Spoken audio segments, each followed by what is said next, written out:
നമുക്ക് ഒരു ഗതിയും പരഗതിയുമില്ല, ഒരെത്തും പിടിയും കിട്ടണില്ല.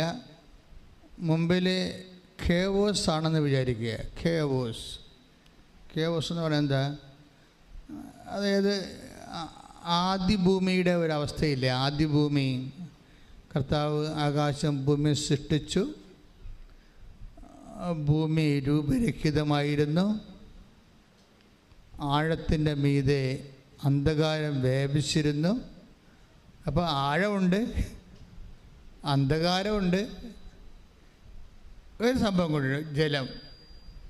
അപ്പോഴാണ് നമുക്ക് ഇനി മുന്നോട്ട് ആഴവും അന്ധകാരവും ജലവും പ്രളയവും ആയിക്കഴിഞ്ഞാൽ നിന്നപട്ട് തന്നെ നിൽക്കാനേ പറ്റത്തുള്ളൂ. ചിലപ്പോൾ ജലം വന്ന് നമ്മളവിടെ മുക്കി ഈ ആഴത്തിലേക്ക് വലിച്ചിട്ട് പോയെന്നും വരും. ഈ ടൈം ഭയങ്കര സീരിയസ് ടൈമാണ്. ഈ ഒരു സീരിയസ് ടൈമിലാണ് നമുക്ക് ചുറ്റും വെള്ളം കയറുകയും നമ്മുടെ ചുറ്റും അന്ധകാരം നിറയുകയും ചെയ്യുന്ന അവസ്ഥ. കടമാകാം, രോഗമാകാം, ജോലി നഷ്ടപ്പെട്ട അവസ്ഥയാകാം, പല പ്രാവശ്യം എഴുതിയ പരീക്ഷയാകാം. ഇനി എന്ത് ചെയ്യണമെന്ന് ആർക്കും അറിയാൻ പാടില്ലാതെ ഇരിക്കുകയും നമ്മൾ പലരെയും ഫോൺ വിളിച്ചിട്ട് നമ്മുടെ നമ്പരാണെന്ന് കണ്ടിട്ട് അവർ മനഃപൂർവ്വം നമ്മുടെ നമ്പർ എടുക്കാത്ത സമയം വരും. അത് നിങ്ങൾക്ക് എല്ലാവർക്കും ഫീൽ ചെയ്തിട്ടുള്ള കാര്യമാണ്. നിങ്ങളൊരു പരിങ്ങലിലാണെന്ന് കണ്ടാൽ പിന്നെ നമ്മുടെ നമ്പർ ആരും എടുക്കത്തില്ല, റിങ് ചെയ്തുകൊണ്ടിരിക്കും.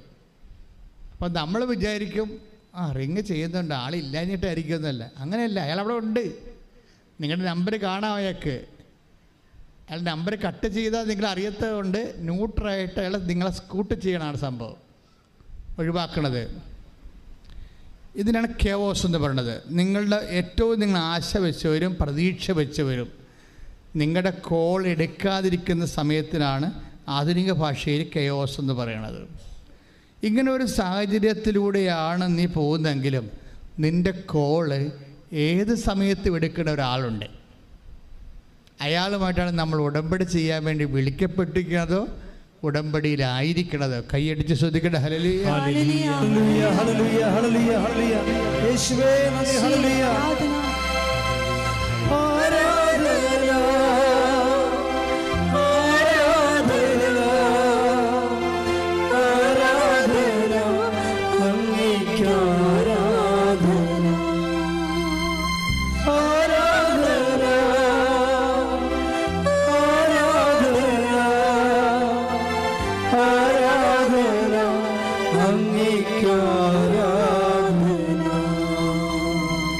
നമ്മളെ ചോര മണക്കുന്ന ഒരു സമയമുണ്ട്, അല്ലെങ്കിൽ നമ്മളെ മൂത്രം മണക്കുന്ന ഒരു സമയമുണ്ട്, നമ്മുടെ സെക്രീഷൻസൊക്കെ നമ്മളെ മണക്കുന്ന ഒരു സമയമുണ്ട്. നമ്മളെ ആൾക്കാർ കൈകൊണ്ട് എടുക്കാൻ ബുദ്ധിമുട്ടുന്നതും നമ്മുടെ മുറിയിലോട്ട് കയറി വരാനോ നമ്മുടെ ജീവിതത്തിലൊക്കെ എത്തി നോക്കാനോ പറ്റാതെ നമ്മൾ ഒറ്റയ്ക്ക് നമ്മുടെ വിധിക്ക് വിടുന്ന ഒരു സമയമുണ്ട്. ഈ സമയമാണ് ഉടമ്പടിയുടെ സമയം. ഇതറിയണമെങ്കിൽ നിങ്ങൾ take the word of God. Ezekiel 16 അധ്യായം 4 വാക്യം വരെ. എസെക്കിയേൽ 16 അധ്യായം 4 മുതലുള്ള തിരുവചനങ്ങൾ. നീ ജനിച്ച ദിവസം നിന്റെ പൊക്കിൾ കൊടി മുറിച്ചിരുന്നില്ല. Price the Lord.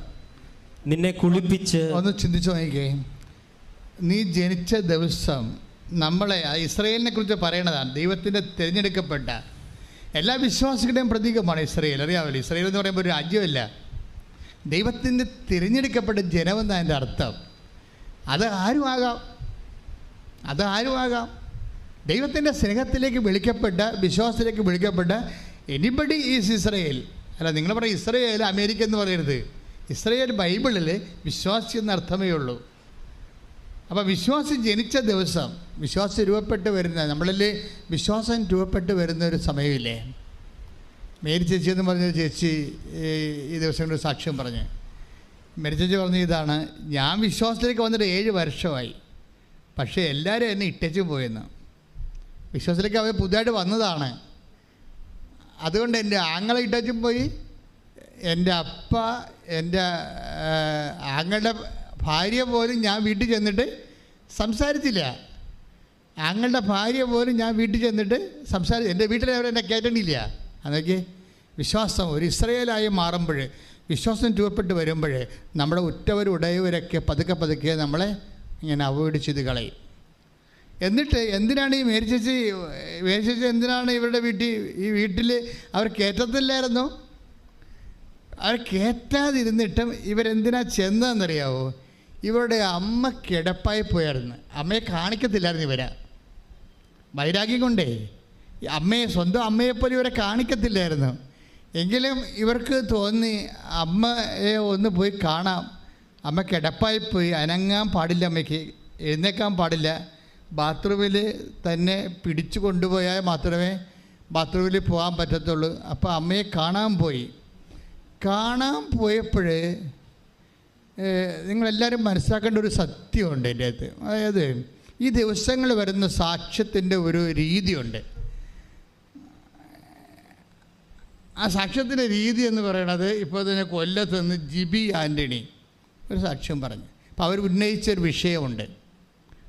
ഇപ്പം ഞാൻ വയനാട്ടിലെ മേരി ചർച്ചിൽ നിന്ന് പെട്ടെന്ന് ജിബി ആൻ്റണിയുടെ പോണതിൻ്റെ കാരണം ആ സാക്ഷി ഇൻ്റർ കണക്റ്റഡാണ്.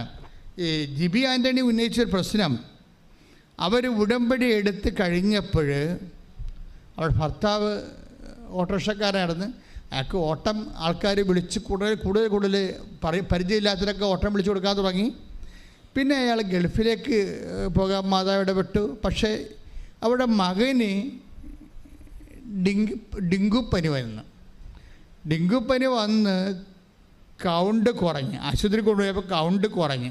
അപ്പോൾ ഡോക്ടർ പറഞ്ഞ് സീരിയസ് ആണെന്ന് പറഞ്ഞപ്പോൾ അവിടെ നാട്ടിലൊക്കെ ഡെങ്കുപ്പനിയായി. കൊല്ലത്ത് അതിൽ ഒരാൾ മരിച്ചു, അവരുടെ വീടിൻ്റെ അടുത്തുള്ള ആൾ മരിച്ചു. അപ്പോൾ ഉടമ്പടിയിൽ ഇരിക്കുമ്പോൾ മകന് ഡെങ്കുപ്പനിയായിട്ട് ആശുപത്രി കൊണ്ടുപോയി.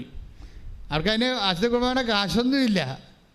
പക്ഷേ വേറെ ഒരാൾ മരിക്കുകയും ഇവരുടെ മകന് ആശുപത്രി വെച്ച് ബ്ലഡിൻ്റെ കൗണ്ട് കുറയുകയും ചെയ്തപ്പോൾ ഇവർ ചോദിക്കണ ഒരു ചോദ്യമുണ്ട്, അമ്മേ ഞാൻ ഉടമ്പടിയിലല്ലേ?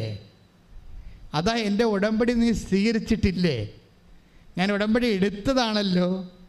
ഇത് എന്തായിരിക്കും ഇങ്ങനെ ക്ലേശങ്ങൾ വരണത്?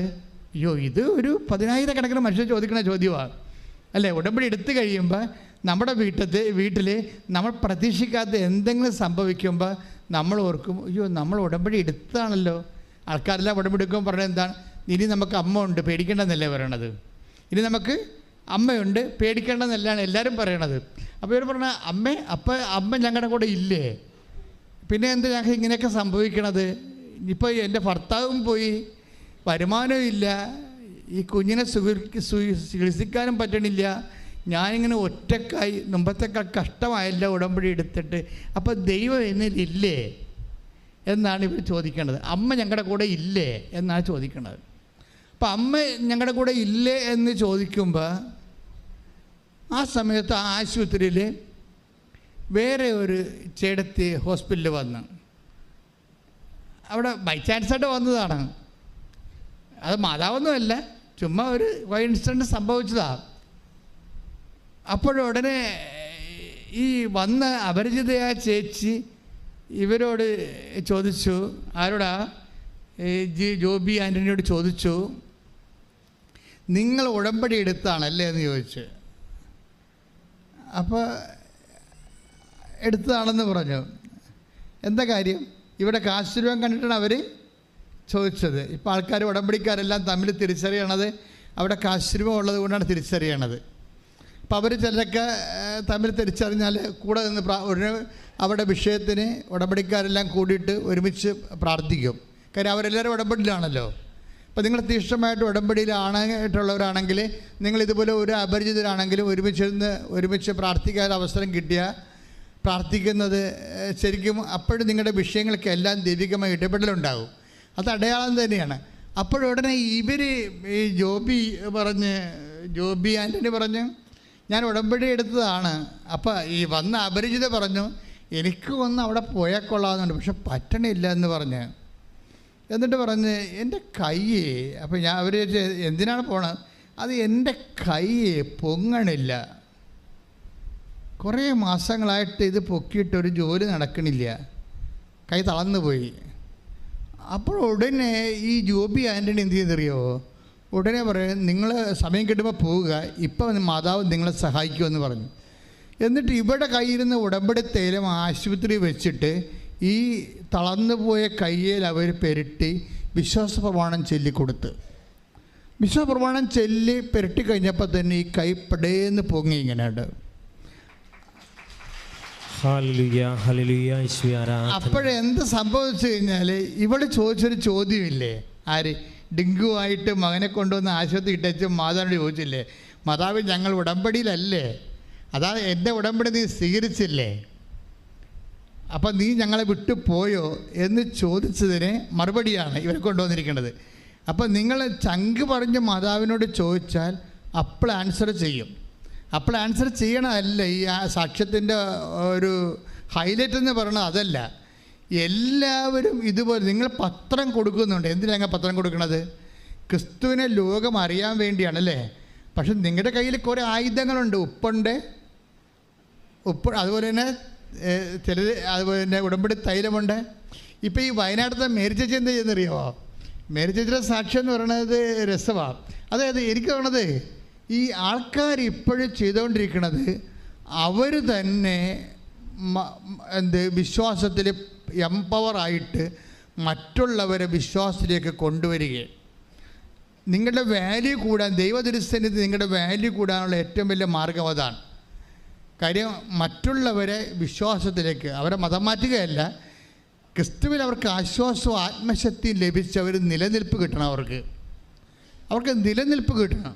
അപ്പോൾ അതുകൊണ്ട് തന്നെ നിങ്ങൾക്ക് അത് മനുഷ്യന്മാർക്ക് അത് ചെയ്തു കൊടുക്കാം. അതൊരു ഉപവിപ്രവർത്തനങ്ങളാണ്. ആ ഉപവിപ്രവർത്തനത്തിൻ്റെ ബേസിലാണ് നിങ്ങൾ രോഗി പരിചരണം പോലെ നിങ്ങൾക്ക് കിട്ടിയിരിക്കുന്ന ദൈവത്തിൻ്റെ കൃപ പങ്കുവെച്ച് കൊടുക്കേണ്ടത്. പ്രാർത്ഥിക്കുക, കർത്താവേ, എനിക്ക് കിട്ടിയിരിക്കുന്ന ദൈവകൃപ പങ്കുവെച്ച് കൊടുത്ത് മറ്റുള്ളവരെയും ബലപ്പെടുത്തുവാൻ. മറ്റുള്ളവരെ ബലപ്പെടുത്തുക എന്നുള്ളത് നമ്മുടെ ഒരു ദൈവികമായ ലക്ഷ്യമാണ്. ഇപ്പം ലുക്കാന്റെ സുവിശേഷമില്ലേ, വിശുദ്ധ ലുക്കാ സുവിശേഷം 22:32 എടുത്ത് ശ്രദ്ധിക്കട്ടെ.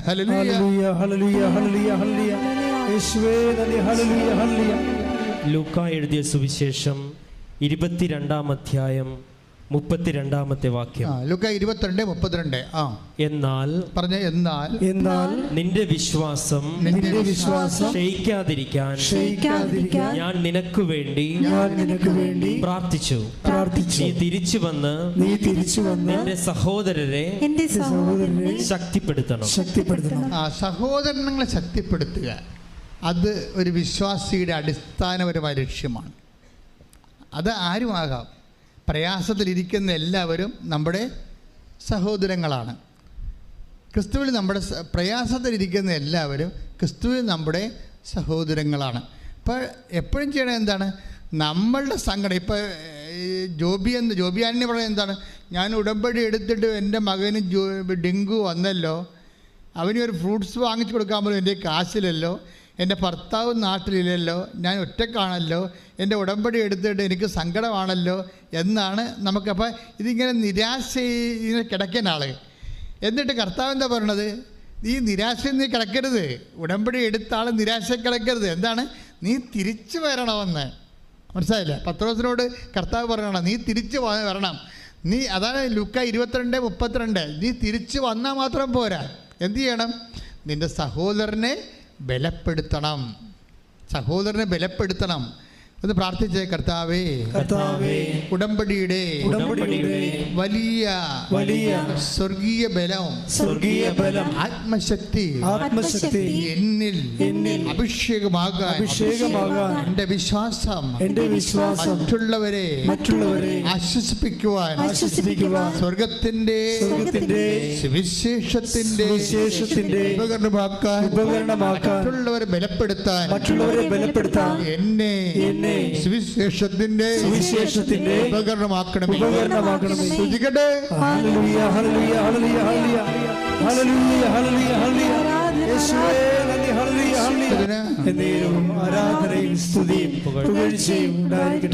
അപ്പോഴേ ഈ കൊല്ലത്തെ ജോബി ആന്റണി ഇവരുടെ കൈ പൊങ്ങിക്കഴിഞ്ഞപ്പോൾ അവർക്ക് മനസ്സിലായി. എന്ത് മനസ്സിലായി? ഉടമ്പടിയിൽ അവർക്ക് ഇടയ്ക്ക് ദുഃഖങ്ങളൊക്കെ ഉണ്ടെങ്കിലും ഉടമ്പടിയിലാണവർ. ദൈവം അവരെ വിട്ട് പോയിട്ടില്ല. അതൊരു അടയാളം കാണിക്കുകയാണ്. അപ്പോൾ നിങ്ങളിതുപോലെ ഇത് ഈ സാക്ഷികൾക്ക് മനസ്സിലാകണം. ഉടമ്പടി എടുത്താലും ചില സമയത്ത് ജീവിതത്തിൻ്റെ ചില സ്വാഭാവികമായ കഷ്ടപ്പാടുകൾ ഉണ്ടാകുമ്പോൾ നിങ്ങൾ ഉടനെ മതിമറന്നിട്ട് ഉടമ്പടിയിൽ ഉഴപ്പ് കാണിക്കരുത്. അങ്ങനെയാണ് പല ആൾക്കാർക്കും പണി കിട്ടിയിരിക്കുന്നത്. ദൈവം എപ്പോഴും വിശ്വസ്തനായിരിക്കും.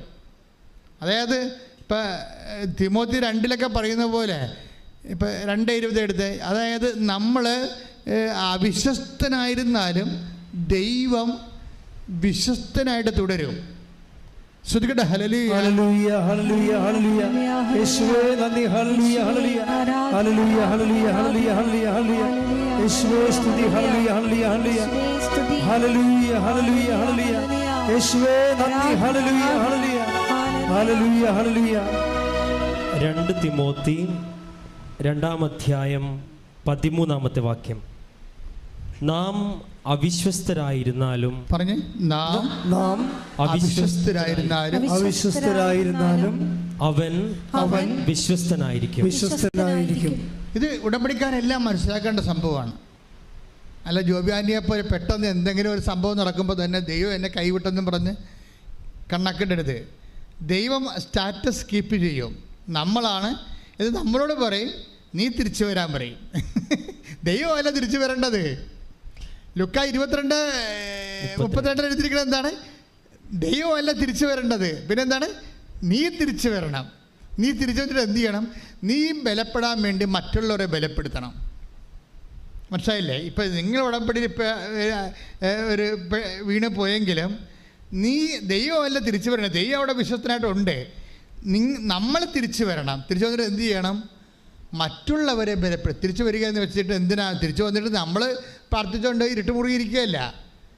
നമ്മളെ ബലപ്പെടാൻ വേണ്ടി മറ്റുള്ളവരെ ബലപ്പെടുത്തണം. അത് ഭയങ്കരമായ ഒരു ഫോർമുലയാണ്. നിങ്ങളിൽ പലയുടെ ആൾക്കാരുടെ കാര്യങ്ങൾ നടക്കാത്തത് മറ്റുള്ളവരുടെ കാര്യത്തിൽ നിങ്ങൾക്ക് 0 ഇൻട്രസ്റ്റ് ആണ്. അതാണ് പ്രശ്നം. നിങ്ങൾക്ക് താല്പര്യമില്ല. മറ്റുള്ളവർ വിശ്വാസം സ്വീകരിക്കേണ്ട കാര്യം നിങ്ങൾക്ക് താല്പര്യമില്ല. നിങ്ങളെപ്പോഴും നോക്കണം, നിങ്ങൾക്ക് IELTS പാസ്സായാൽ, നിങ്ങളുടെ റിസൾട്ട് കൂടിയാൽ, നിങ്ങൾക്ക് വസ്തു വാങ്ങാൻ ആൾ വന്നോ, നിങ്ങൾക്ക് ലോൺ അനുഭവിക്കാൻ വല്ല മാർഗമുണ്ട്, അപ്പോൾ നിങ്ങൾ എന്ന് മാത്രമേ ചിന്തിക്കുന്നുള്ളൂ. മറ്റുള്ളവരെ ബലപ്പെടുത്തുന്നതിലൂടെയാണ്. ഇനി പച്ചക്ക് പറയാം, ഉടമ്പടി നമ്മൾ എടുക്കുന്നത് നമ്മൾക്ക് വേണ്ടിയും മറ്റുള്ളവർക്ക് വേണ്ടിയും കൂടിയാണ്. അതാണ് എൻ്റെ വിഷയം. നമ്മൾ ഉടമ്പടി എടുക്കുന്നത് എന്തിനാണ്? നമുക്ക് വേണ്ടി മാത്രമല്ല, മറ്റുള്ളവരെ ബലപ്പെടുത്താൻ പ്രാർത്ഥിക്കുക. കർത്താവേ, എൻ്റെ ഉടമ്പടിയിലൂടെ ഞാൻ മറ്റുള്ളവരെയും ബലപ്പെടുത്താൻ എനിക്ക് പ്രത്യേക ആത്മശക്തി നൽകണമേ. എനിക്ക് പ്രത്യേക ആത്മശക്തി നൽകണമേ. അത് ആത്മശക്തി വേണമല്ല. കാര്യം വെച്ച് കഴിഞ്ഞാൽ ആത്മശക്തി ഇല്ലെങ്കിൽ ഇപ്പം തന്നെ വയനാട്ടിലെ മേരിച്ചേച്ചി എന്താ വീട്ടിൽ നിന്ന് ഇറക്കി വിട്ടവർ അമ്മ ക്ഷീണമായിട്ട് പോലും ആങ്ങളെ കാണിക്കത്തില്ലെന്ന് പറഞ്ഞിരിക്കുകയാണ്. അങ്ങനെയുള്ള സമയത്ത് ആങ്ങളവിടെ ഇല്ലാത്ത തക്കം നോക്കിയാണ് ഇവർ വീട്ടിൽ പ്രവേശിക്കണത്. സ്വന്തം അമ്മേനെ കാണാനാണ് ചെയ്യണത്. അവിടെ ചെന്നപ്പോൾ നാത്തൂൻ പറഞ്ഞ് അമ്മ എഴുന്നേക്കത്തില്ല. അമ്മ എഴുന്നേറ്റിട്ട് മാസങ്ങളായി ബാത്റൂമിൽ പോകാൻ സമയത്ത് പിടിച്ചോണ്ട് പോകണമെന്ന്. അപ്പോൾ നാത്തൂൻ ഇവർക്കൊരു കാപ്പി എടുക്കട്ടെന്ന് പറഞ്ഞുകൊണ്ട് അടുക്കളയിൽ പോയ സമയത്ത് രഹസ്യത്തിൽ ഇവർ ഉടമ്പടി തേയില എടുത്തിട്ട് അമ്മയുടെ നെറ്റി കുറിച്ചിടും. വിശ്വപ്രമാണം ചൊല്ലി ഇവർ നോക്കി നിൽക്കുമ്പോൾ കുറേ സമയത്ത് കഴിയുമ്പോൾ അമ്മ തന്നെ എഴുന്നേറ്റ് എന്നെ കാണാം. എനിക്ക് തോന്നുന്നത് ഇപ്പോൾ 2024 ആയപ്പോൾ ഉടമ്പടിയിലൂടെ ദൈവം വേറെ ഒരു ഫേസിലേക്ക് ഇതിനെ കൊണ്ടുപോവുകയാണ് ശരിക്കും. കാര്യം നിങ്ങൾ വഴി നിങ്ങളുടെ സഹോദരങ്ങളെ ബലപ്പെടുത്തുന്നതിലൂടെ ദൈവത്തിൻ്റെ തിരുസന്നിധിയിൽ മൂല്യവത്തായ ഒരു വ്യക്തിയായിട്ട് ദൈവം നിങ്ങളെ ഉയർത്തിയിരിക്കുന്നു. കൈ ഇടിച്ച് കർത്താവിന് ദിവ്യകാരുണ്യത്തിന് പിന്നെ വരുന്ന ഇനി നമ്മുടെ ജോബി ആൻ്റണിയുടെ ജീവിതത്തിൽ വരുന്ന സെക്കൻഡ് ഫേസ് എന്ന് വെച്ച് കഴിഞ്ഞാൽ പെട്ടെന്ന് ഈ ചേട്ടത്തിൻ്റെ കൈ പൊങ്ങിയല്ലോ. അതിനുശേഷം പിന്നെ സംഭവിക്കുന്നത് പെട്ടെന്ന് ഇവർ ആശുപത്രിയിൽ പ്രവേശിപ്പിച്ച ഇവരുടെ മകൻ്റെ ബ്ലഡ് കൗണ്ട് നോർമലാവും.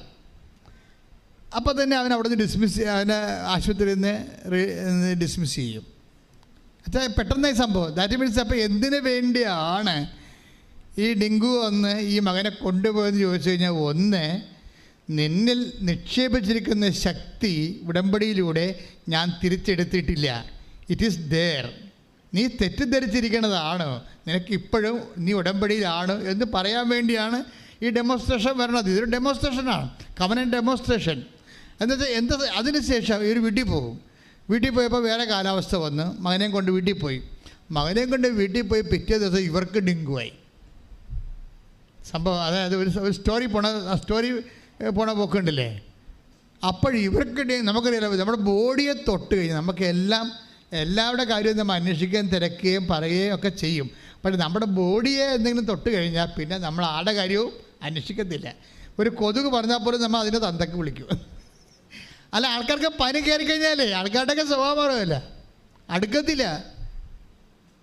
പക്ഷേ എപ്പോഴും നിങ്ങൾ മനസ്സിലാക്കേണ്ടത്, ഏറ്റവും നിങ്ങൾ ഡെലീരിയം കണ്ടീഷനിൽ ഇരിക്കുമ്പോഴാണ് ഏറ്റവും നിങ്ങൾ എംപവർ ആയിരിക്കുന്നത്. അത് എപ്പോഴും നമ്മൾ ശ്രദ്ധിക്കണം. ഏറ്റവും ഡെലീരിയം, അതായത് ഇപ്പോൾ പണ്ട് എനിക്കൊരു അനുഭവം ഉണ്ടായി. ഇപ്പം ഞാനിങ്ങനെ ഒരു പള്ളിയിൽ അസ്തേന്തിയായിട്ടിരിക്കുകയാണ്, അസ്റ്റൻ്റ്. അപ്പം അവിടെ അച്ഛനില്ല, അവിടെ അച്ഛൻ ധ്യാനിക്കാനാവറ്റ പോയിരിക്കുക. അപ്പം ഞാനുണ്ട്, ഇടിമിട്ടി മഴ പെയ്യേ. എനിക്കാണെങ്കിൽ തൊണ്ട വരണ്ടല്ല, ഇങ്ങനെ തൊണ്ട കാർച്ച, തോട്ട്സോറ്, പിന്നെ നെഞ്ച് പറയണ ചുമ, രാത്രി ആകുമ്പോൾ ഉണ്ടാകുന്ന രാപ്പനി, എല്ലാം കൊണ്ട് ഞാൻ ഇരുന്ന് ഛർദ്ദിക്കുകയാണ്. അപ്പോൾ കറണ്ടും പോയി. അപ്പോൾ എല്ലാ വയ്യാവേലികളും ഒരുമിച്ച് വരികയാണ്, കറണ്ടും പോയി. ഞാൻ പുറത്തിരുന്ന് ഛർദ്ദിക്കുന്ന സമയത്താണ് കറണ്ട് പോയത്. ഇനി കണ്ണും കാണാൻ പോലെ അകത്തോട്ട് കയറാൻ, മൊത്തം ബ്ലാക്ക് ഔട്ടാക്കി. ഇടുക്കൂട് കാറ്റാണ്. അപ്പോഴുണ്ട് ഒരു മനുഷ്യൻ വന്ന് രാത്രി വന്ന് മേടയുടെ വാതിലെ കൊട്ടി. അപ്പം ഞാനിങ്ങനെ ലുങ്കിയൊക്കെ കൊടുത്ത് ബെനിനൊക്കെ ഇട്ടിരുന്ന് ഛർദ്ദിക്കുന്ന രംഗമാണ്. എൻ്റെ യഥാർത്ഥ ഒരു രൂപം കണ്ട ആ മനുഷ്യൻ പടച്ചതിൽ വീണിച്ചാകും. അപ്പം ഞാൻ മിണ്ടായിരുന്നു. പക്ഷേ ഇയാൾ സമ്മതിക്കണില്ല, ഇയാൾ കൊട്ടിക്കൊണ്ടിരിക്കുകയാണ്. അപ്പോൾ ഞാൻ പറഞ്ഞു, ചേട്ടാ അവിടെ നിൽക്ക്, ഞാൻ ഛർദ്ദിച്ചിരിക്കുകയാണ്, ഇങ്ങോട്ട് ഇപ്പോൾ വരരുത്. അപ്പോൾ പുള്ളി അത് മൈൻഡ് ചെയ്യില്ല. പുള്ളി വന്നു, പക്ഷേ ഇരുട്ടത്ത് തപ്പി പിടിച്ച് പുള്ളി അവിടെ വരുന്ന ആളാണ്. കുറച്ച് കഴിഞ്ഞപ്പോൾ ഞാൻ നിരച്ച് പോയി ബാത്റൂമിൽ പോയി ടബൊക്കെ കയ്യിലൊക്കെ പോയി കഴുകി ലുങ്കിയൊക്കെ മാറി ഉടുപ്പൊക്കെ ഇട്ട് അങ്ങനെ ഇരിക്കുന്ന സമയത്ത് കറണ്ട് വന്നു. ഒരു മെഴുകുതിരിയൊക്കെ കത്തിച്ച് കണ്ട സമയത്ത് പുള്ളി വന്നു. ഞാൻ എന്നെ ഇത്രയും തിരക്കെന്താണെന്ന് ചോദിച്ചു. ഇപ്പം ഞാനോർത്ത് വല്ല ഈ ആൾക്കാർ ലാസ്റ്റ് സക്രമെൻ്റ് വരത്തില്ലേ, അപ്പൻ അമ്മയൊക്കെ മരിക്കാൻ പോകണമെങ്കിൽ ഇതുപോലെ വന്ന് തിരക്ക് കൂട്ടും ആൾക്കാർ. കാര്യം സമയമില്ലല്ല, മരിക്കണ കൊണ്ടുപോയി മുമ്പ് കുർബാന കൊടുക്കണ്ടേ. അപ്പം അങ്ങനെ വല്ല കേസുമായതുകൊണ്ട് ഞാൻ വളരെ സംയമനത്തോടെ ഇരിക്കുകയാണ് ഈ മനുഷ്യനോട് സംസാരിക്കണം.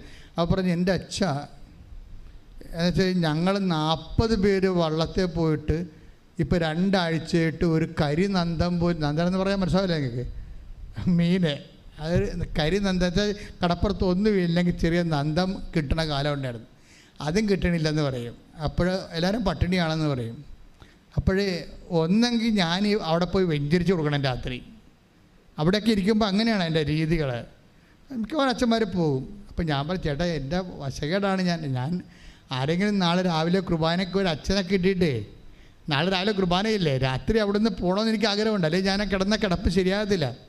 അപ്പോൾ ഏതെങ്കിലും ഹോസ്പിറ്റലിൽ പോയി അഡ്മിറ്റ് ചെയ്യണമെന്നുണ്ട്. പക്ഷേ അച്ഛനെ വിളിച്ചിട്ട് പണ്ടത്തെ ഈ കറക്കണ ഫോണല്ലേ, കാറ്റുമാണ്, അപ്പോൾ എടുക്കുമ്പോൾ അച്ഛന്മാരെ കിട്ടത്തില്ല.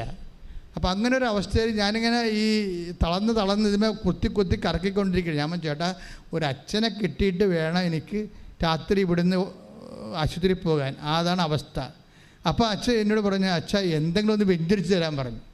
ഉടനെ ഞാനത് കാശ് അവിടെ മെസ്സേജ് നിന്ന് എടുത്തിട്ട് ഒരു കാശുരം എടുത്തിട്ട് വിശ്വപ്രമാണം ചൊല്ലി ഈ മത്സ്യബന്ധ നിയോഗ പ്രാർത്ഥന, പ്രത്യേക പ്രാർത്ഥനയുണ്ട്, ആ ചൊല്ലിയിട്ട് ചേട്ടന് കൊടുത്ത് ബ്ലസ് ചെയ്ത് വിട്ട്. എന്നിട്ട് എനിക്ക് പിന്നെ ആ ചേട്ടൻ പോയി കഴിഞ്ഞപ്പോൾ തന്നെ എനിക്ക് അച്ഛനെ കിട്ടി.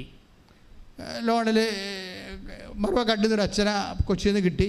ഞാൻ അച്ഛനെ ഏൽപ്പിച്ച് വെച്ചാൽ എപ്പോൾ ഞാൻ വരുമെന്നറിയത്തില്ല, എത്ര ദിവസം കിടക്കേണ്ടി വരുമെന്ന് അറിയത്തില്ല, അച്ഛൻ വന്ന് കുർബാന ചൊല്ലി കൊടുക്കണമെന്ന് പറഞ്ഞ് അച്ഛനെ ഏറ്റ് ഞാൻ രാത്രി ഓട്ടോറിക്ഷ എടുത്ത് പോവുകയും ചെയ്തു. ഞാൻ പിന്നെ വന്ന 2 ആഴ്ച കഴിഞ്ഞിട്ടാണ് കിടന്നു പോയി. 2 ആഴ്ച കഴിഞ്ഞിട്ടാണ് ഞാൻ വരണത്. 2 ആഴ്ച കഴിഞ്ഞിട്ട് വരുമ്പോൾ പിറ്റേ ദിവസം ഈ ചേട്ടൻ വന്നു. അപ്പോൾ ഞാനോടത്ത് കർത്താവേ പഴയ ദുരിതം പറയാൻ വേണ്ടി വരികയാണ്. അപ്പോൾ പുള്ളി ഭയങ്കര ഹാപ്പിയാണ്. ഞാൻ പറഞ്ഞ് അപ്പോൾ ഞാൻ പറഞ്ഞ ചേട്ടാ സന്തോഷമാണ്. ആ സന്തോഷം അന്ന് തന്നെ രക്ഷപ്പെട്ടെന്ന് പറഞ്ഞു. കാര്യം ഈ കാശുരം കൊണ്ട് കെട്ടുകയും പുള്ളി കൊണ്ടുപോയി പിറ്റേ ദിവസം പോയി വങ്കടയെന്നും പറഞ്ഞൊരു വലിയ മത്സ്യമുണ്ട്, അതിൻ്റെ ഒരു കൂട്ടത്തിന് അടിച്ചത് മൊത്തം അന്നത്തെ 40,000 രൂപ കിട്ടി. 93 ഈ കാലഘട്ടം. ഇപ്പോൾ എത്രയായി? 2000 ഇപ്പം 30 കൊല്ലം ആയില്ലേ. 30 കൊല്ലം മുമ്പ് 40,000 രൂപ കിട്ടിയ അത് വലിയ ഒരു കിട്ടലാണ്. അതിനുശേഷം അവർക്ക് പിന്നെ അരി മുട്ടിയിട്ടില്ല. അപ്പം ഞാൻ മനസ്സിലാക്കിയ സത്യം എന്താ വെച്ച് കഴിഞ്ഞാൽ, ഞാൻ വയ്യാണ്ടിരുന്ന് 0 ആയിട്ട് തകർന്നിരുന്ന സമയത്താണ് ഈ സംഭവം ചെയ്തിരിക്കുന്നത്. അന്ന് മുതൽ ഞാനൊരു കാര്യം പഠിച്ചു. എന്താ വെച്ചാൽ ഇതിനിടയ്ക്ക് എനിക്ക് പണ്ട് വലിവ് വരുമായിരുന്നു. ഇപ്പോഴാണ് ഞാൻ വലിവൊന്നും വരാത്തത്. വലിവ് ഇങ്ങനെ വന്നത് അത് കുഞ്ഞുനാളും വരെ ഉള്ളതാണ്. വലിവ് ഇങ്ങനെ വരും. വലിവ് വന്നാൽ പിന്നെ അത് പോകത്തില്ല. അപ്പോൾ വലിവ് വന്ന് ആശുപത്രി കട്ടിലേൽ മേടെ കിടക്കിയിരിക്കും. പക്ഷെ കിടന്നാലും ഈ ആൾക്കാർ ഒളിച്ചും പാത്തുമൊക്കെ ഒരു വാതിൽ തുറന്ന് അപ്പം തന്നെ ചാടി അകത്ത് കയറിയിട്ട് അച്ഛ ഭാര്യനെ ആശുപത്രി കൊണ്ടുപോകണമെന്നൊക്കെ പറയും, ഭാര്യയെ പിടിച്ച് പ്രാർത്ഥിക്കാനൊക്കെ പറയും. പക്ഷേ എനിക്ക് വലിവാണെന്നൊക്കെ പറഞ്ഞാൽ അവർ അംഗീകരിക്കത്തില്ല. കാര്യം അവരെ സംബന്ധിച്ചിടത്തോളം അത് വേറെ ഒരു വിശ്വാസമാണത്. അപ്പം ഞാനത് പ്രാർത്ഥിച്ച് കൊടുക്കും. കിടന്നാലും കിടന്നുകൊണ്ട് പ്രാർത്ഥിച്ചു കൊടുക്കും.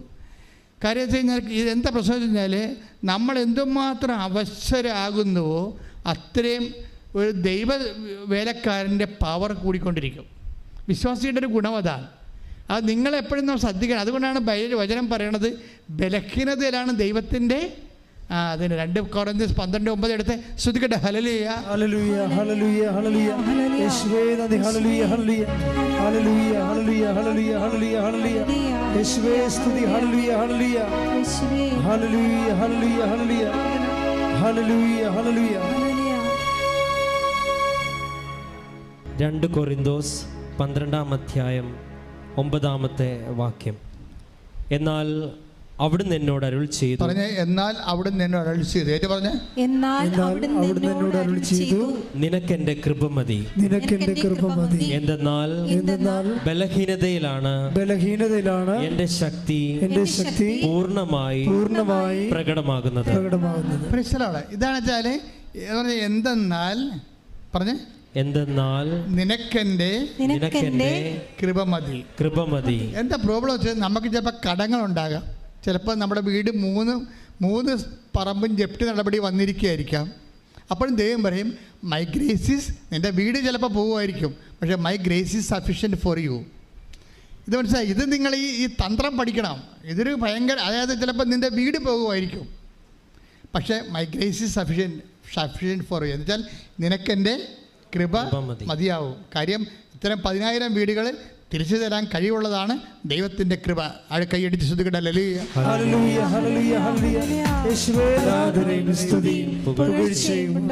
അതുകൊണ്ട് എൻ്റെ മക്കൾ മനസ്സിലാക്കേണ്ട ഒരു വിഷയമുണ്ട്.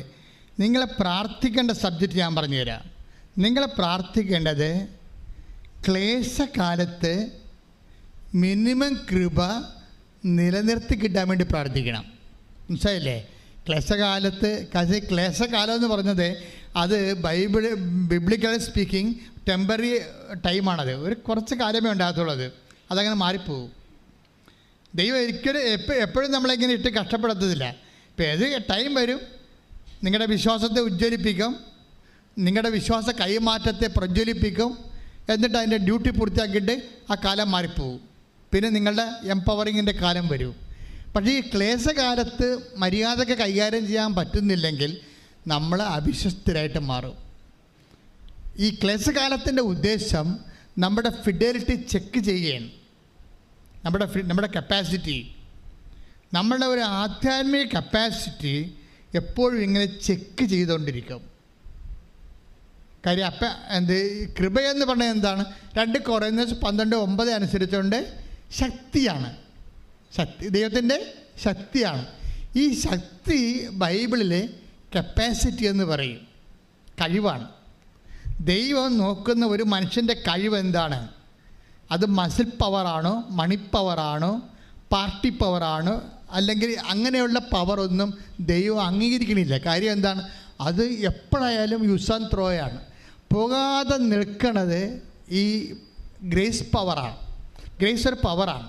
അപ്പം അതുകൊണ്ട് എപ്പോഴും നമ്മൾ ഒരു ക്ലേശകാലം വന്ന് ടാപ്പിംഗ് ടൈം എന്ന് പറയും. ഇപ്പോൾ റബ്ബറില്ലേ, റബ്ബറിനൊരു ടാപ്പിംഗ് ടൈമുണ്ട്. അപ്പോൾ അതുപോലെ തന്നെ നമ്മൾ ടാപ്പിംഗ് ടൈം കഴിയുമ്പോൾ നമ്മളത് കടും വെട്ടിന് കൊടുക്കും. പക്ഷേ ടാപ്പിംഗ് ടൈം എന്ന് പറയുന്നത് നമ്മളെ സംബന്ധിച്ചുള്ള ടാപ്പിംഗ് ടൈം എന്ന് പറയുന്നത് എന്താണ്? കത്തി കൊണ്ട് മുറിക്കണ സമയം അല്ലേ? വെളുപ്പിന് 3 മണിക്ക് തൊട്ട് മുറിക്കാൻ തുടങ്ങത്തില്ലേ? മുറിച്ചിക്കണ സമയത്ത് അവിടുന്ന് പാലിറ്റ് വീഴും. 10 മണിക്ക് വന്ന് ആ പാല് സെറ്റ് അവരെടുത്തുകൊണ്ട് പോകും. ഇതാണ് ടാപ്പിംഗ് ടൈം എന്ന് പറയുന്നത്. അതിൻ്റെ മുറിവിലാണ് വന്നത്. അത് ഇതുപോലെ ക്ലേശകാലം എന്ന് പറയുന്നതാണ് കൃപയുടെ ടാപ്പിംഗ് ടൈം എന്ന് പറയുന്നത്. ക്ലേശകാലമാണ്. അപ്പോൾ ചില സമയത്ത് ഭർത്താവ് നമ്മളെ ഉപേക്ഷിച്ചിട്ട് നമുക്ക് തോന്നും, വിളിക്കണില്ല, തിരക്കണില്ല, ടാപ്പിംഗ് ടൈമാണ്. അഞ്ഞു കിടന്നുകൊണ്ട് അയാൾക്ക് വേറെ ബന്ധമുണ്ട്, അതുകൊണ്ട് എന്നെ വിളിക്കാഞ്ഞത്. ഇനി വീട്ടുകാരെ വിളിച്ചിട്ട് നിങ്ങളുടെ അമ്മായിയമ്മോട് പറയും നിങ്ങളുടെ വളർത്തത് വർഷമാണ്, മകൻ കണ്ട പെണ്ണുങ്ങളുടെ കൂടെയാണെന്നൊക്കെ പറഞ്ഞ് ഇല്ലാത്ത ഊള ഡയലോഗൊന്നും ഫിറ്റ് ചെയ്യരുത്. അത് ടാപ്പിംഗ് ടൈമാണ്.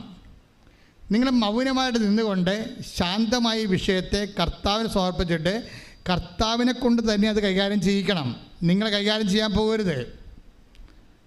നമ്മളെ കർത്താവിനെ കൊണ്ട് തന്നെ കൈകാര്യം ചെയ്യിക്കണം. എന്താ സംഭവിച്ചു കഴിഞ്ഞാൽ, ഇപ്പോൾ നിങ്ങളുടെ കർണത്ത് ചെവിയിൽ ഒരു പാറ്റ പോയി, ഉടനെ എടുത്ത് കുപ്പിച്ചിൽ ഉൾപ്പെടെയുള്ള സാധനം കുത്തിക്കയറ്റും. അപ്പോൾ എന്താ അത് ഉടനെ നിങ്ങൾ സ്റ്റോപ്പ് ചെയ്യണം. ഒന്നും ചെയ്യരുത്. കണ്ണിൽ എന്തെങ്കിലും കയറി കഴിഞ്ഞാൽ നമ്മൾ കണ്ണിട്ട് തിരുമിയിട്ട് അവിടെ ഉള്ള എല്ലാ കോശങ്ങളെയും നിങ്ങൾ ഡാമേജ് ആക്കിയിട്ട് രക്തം കണ്ണിൽ നിന്ന് വരും. Don't do it. മറിച്ച് എന്താ, അപ്പം തന്നെ ഒരു ഡോക്ടറുടെ അടുത്ത് പോകണം. എക്സ്പേർട്ടിൻ്റെ അടുത്ത് പോയിട്ട് എക്സ്പേർട്ടാണ് ആ വിഷയം ചെയ്യേണ്ടത്. ഇതുപോലെ ഉള്ള ക്ലേശകാലത്ത് നിങ്ങളായിട്ട് അത് പരിഹരിക്കാൻ നോക്കരുത്. മറിച്ച് കർത്താവ് അത് പരിഹരിക്കാൻ നോക്കണം. മനസ്സിലായില്ലേ?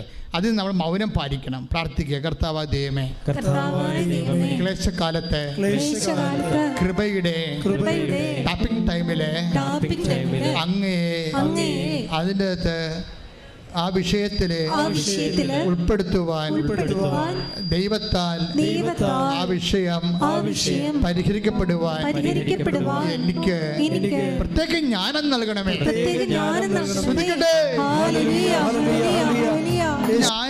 ഞാനിപ്പോൾ ഇങ്ങനെ പറഞ്ഞില്ലേ, ഈശോ ഇതിലൂടെ പറഞ്ഞില്ലേ. അപ്പോൾ നിങ്ങൾ ഈ വിഷയത്തിൽ ഇരിക്കുന്ന ആൾക്കാർ ഞാനുമായിട്ട് നിങ്ങളുടെ മനസ്സിൽ ചിലപ്പോൾ തട്ടുപിടിച്ചിട്ടുണ്ടാകും. പിന്നെ അച്ഛൻ പറഞ്ഞ ശരിയാണ്, പക്ഷേ ഞാനിങ്ങനെ കുറേ കാര്യമൊക്കെ ചെയ്തതാണ്, ഇപ്പോഴും ഞാൻ അധോഗതിയിലാണെന്ന് നിങ്ങൾ പറയും. എൻ്റെ മകളെ എന്താ പ്രോബ്ലം എന്ന് വെച്ച് കഴിഞ്ഞാൽ, ഇതിനൊരു 3 ഘട്ടമുണ്ട്. നിങ്ങളെ ഗ്രേസിൻ്റെ കപ്പാസിറ്റിയിലൂടെ വിളിച്ചു കഴിഞ്ഞാൽ, ഒരു കൃപയുടെ കപ്പാസിറ്റിയിലൂടെ വിളിച്ചു കഴിഞ്ഞാൽ all on A sudden at A time settlement അല്ല സംഭവം. ഒരു 3 പ്രാവശ്യത്തെ സെറ്റിൽമെൻ്റ് ഉണ്ടത്. അതറിയണമെന്നുണ്ടെങ്കിൽ നമ്മൾ ആദ്യം പറഞ്ഞ വചനം വായിക്കണം. എസെക്കിയേലിൻ്റെ 16:4.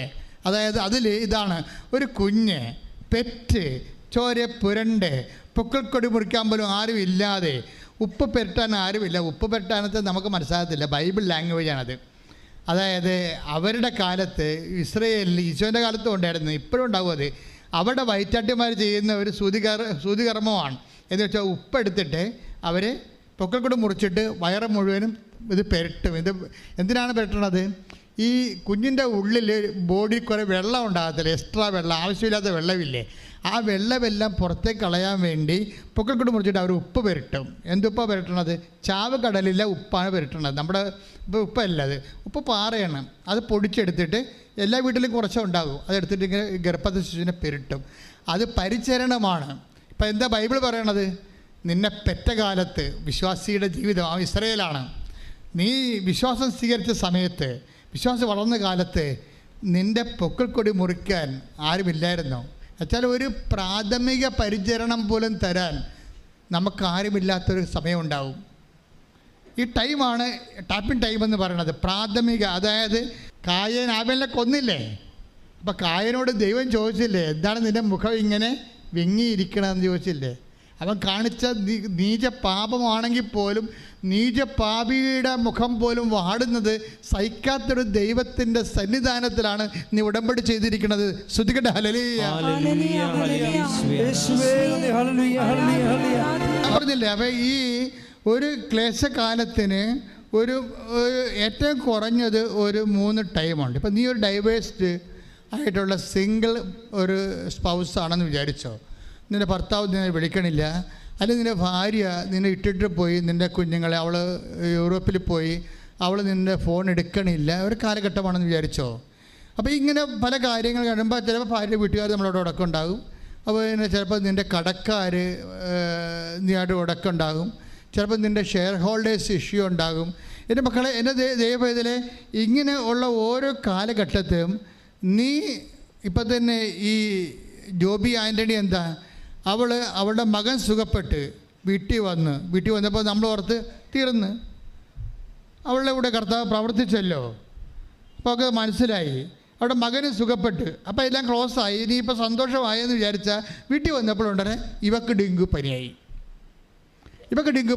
അപ്പോൾ എന്നാ പറയണത്, മകനപ്പുറത്ത് ആശുപത്രിയിൽ കൊണ്ടുവന്ന് കിടപ്പുണ്ട്, മകളും കിടപ്പുണ്ട്, ഭർത്താവ് നാട്ടിലില്ല, ഭാര്യയുള്ള ഇവക്ക് ആരുമില്ല, നോബടി. ഇവക്ക് ഡെങ്കു പനിയായി. അത് മുഴുവനും ഈ അസ്ഥി മുഴുവനും കഴിച്ചു വിടുന്ന അവസ്ഥയായി. അതായത് ഭക്ഷണം പോലും കിട്ടാത്തൊരവസ്ഥയായി. അപ്പോൾ ഇവിടെ അമ്മയോട് ചോദിച്ചു, അമ്മേ പൂർണ്ണമായിട്ട് എന്നെ ഇങ്ങനെ ഒഴിവാക്കിയ, എനിക്കിപ്പോൾ ആരുമില്ലാണ്ടായല്ലോ, ഒരു ഫ്രൂട്ട്സ് വാങ്ങിച്ച് കഴിക്കാൻ പോലും എനിക്ക് പൈസ ഇല്ല, ഞാൻ കിടന്ന് ചത്തുപോകും. പക്ഷേ എന്താ നമ്മൾ ഉടമ്പടി എടുക്കുമ്പോഴുള്ള ഗുണമെന്ന് പറഞ്ഞാൽ, ഇങ്ങനെ കിടപ്പ് ചത്തുപോകുമെന്ന് പറയാൻ നമുക്കൊരാളുണ്ട്. പ്രീഡില്ലേ, നമ്മളെ ഇതുപോലെ പണ്ട് നമുക്ക് സംസാരിക്കാൻ പറ്റത്തില്ലായിരുന്നു, ആരുമില്ലല്ലോ സംസാരിക്കാൻ ഉറപ്പായിട്ട്. ഇന്നിപ്പോൾ ഉടമ്പടി എടുത്തു കഴിഞ്ഞപ്പോൾ അധികാരപൂർവ്വം അവകാശപൂർവ്വം അവർ സംസാരിക്കാൻ അവർക്ക് ആളുണ്ട്. രാത്രി അമ്മേ എൻ്റെ അവസ്ഥ കണ്ടില്ലേ എന്ന് ചോദിച്ച്, ഞാൻ ഇങ്ങനെ കിടന്ന് തീരുകയാണെന്ന് പറഞ്ഞില്ല, രാവിലെ എഴുന്നേറ്റ് ഇവളെ കൂടായിട്ട് ജോലി ചെയ്യുകയാണ്. ഒരു 2-3 മണിക്കൂർ കഴിഞ്ഞപ്പോഴാണ് ഇവൾ ഓർത്തത്, എടാ എനിക്ക് ഡെങ്കുപ്പനി ആയിരുന്നില്ല എന്ന്. ആ രാത്രി ആ സംഭവം എടുത്ത് അമ്മ മാറ്റി, ആ രാത്രി തന്നെ. എന്ന് വെച്ച് കഴിഞ്ഞാൽ നമ്മൾ ഒരു പരീക്ഷണത്തിലൂടെ പോകുമ്പോൾ എപ്പോഴും കൈയിരിക്കണം ബാറ്റൺ പോകാതെ. നിങ്ങൾ ശീക്കരം ഓടാൻ നിങ്ങൾക്ക്, പക്ഷെ കൈയിരിക്കണം ബാറ്റൺ പോകാതിരിക്കാൻ നോക്കണം. ഇത് റിലേ കളിയാണ്. വിശ്വാസം ഒരു റിലേ റണ്ണാണ് ശരിക്കും പറഞ്ഞാൽ. അവിടുത്തെ മെയിൻ സംഭവം നിങ്ങളുടെ സ്പീഡ് മാത്രമല്ല, കൈയിരിക്കുന്ന ബാറ്റനാണ്. ബാറ്റർ എന്താണ്? നിങ്ങളുടെ വിശ്വസ്തതയാണ്. ഉടമ്പടിയിലുള്ള ബാറ്റർ എന്ന് പറഞ്ഞാൽ എന്താണ്? വിശ്വസ്തതയാണ്. വിശ്വസ്തത തെറിപ്പിച്ച് കളയുന്ന രീതിയിലുള്ള പല അനുഭവങ്ങളും ദൈവം നമുക്ക് മനഃപൂർവ്വം തരുന്നത് യു ആർ ഇൻ ടെസ്റ്റിംഗ് ടൈമാണ്. ദൈവത്തിന് പണ്ട് മുതലുള്ള പരിപാടിയാണ്. യേശു ക്രിസ്തുവിനെ ആണെങ്കിൽ പോലും ദൈവം ടെസ്റ്റ് ചെയ്തേ എടുക്കത്തുള്ളൂ. മനസ്സിലായ? അല്ലെങ്കിൽ പിന്നെ കർത്താവിൻ്റെ മരുഭൂമിയുടെ പരീക്ഷ ദൈവത്തെ ഒഴിവാക്കാൻ പറ്റത്തില്ലേ? ഒഴിവാക്കത്തില്ല. ദൈവം സത്യമായത് കാരണം ഫേക്കായിട്ടുള്ള ഒരു ഫെയ്ത്ത്ഫുൾ എടുക്കത്തില്ല. അത് നീ ഓർത്തേക്കണം. ദൈവത്തിന് കണ്ണി പൊടിയിട്ടിട്ട് എന്തെങ്കിലും പിണ്ണാക്ക് പുഴുക്കി കൊടുത്ത് നേർച്ച കൊടുത്തിട്ട് ദൈവത്തിൻ്റെ കണ്ണി പൊടിയിട്ടിട്ട് നിൻ്റെ കാര്യം സാധിച്ചിട്ട് നിനക്ക് തോന്നിയ വാസം പടറക്കാലനായിട്ട് ജീവിക്കാമെന്ന് വിചാരിച്ചാൽ ഒറ്റ നടക്ക് പോകത്തില്ല. ഒരു ഫേക്ക് ഫെയ്ത്ത്ഫുള്ളിനെ ദൈവം അംഗീകരിക്കണില്ല. അതുകൊണ്ട് നീ ഫേക്ക് അല്ല എന്നുള്ളത് ദൈവതിരുസന്നിധിയിൽ സ്ഥാപിക്കാനുള്ള അവസരങ്ങൾ ദൈവം തരുന്നത് സഹനത്തിൻ്റെ രീതിയിലായിരിക്കും. പ്രാർത്ഥിക്കുക, കർത്താവ് ദൈവമേ, എൻ്റെ വിശ്വസ്തതയെ നീ ശോധന ചെയ്യുമ്പോൾ അന്തർജ്ഞാനത്താല് അത് മനസ്സിലാക്കി വിശ്വസ്തത കൈമോശം വരാതെ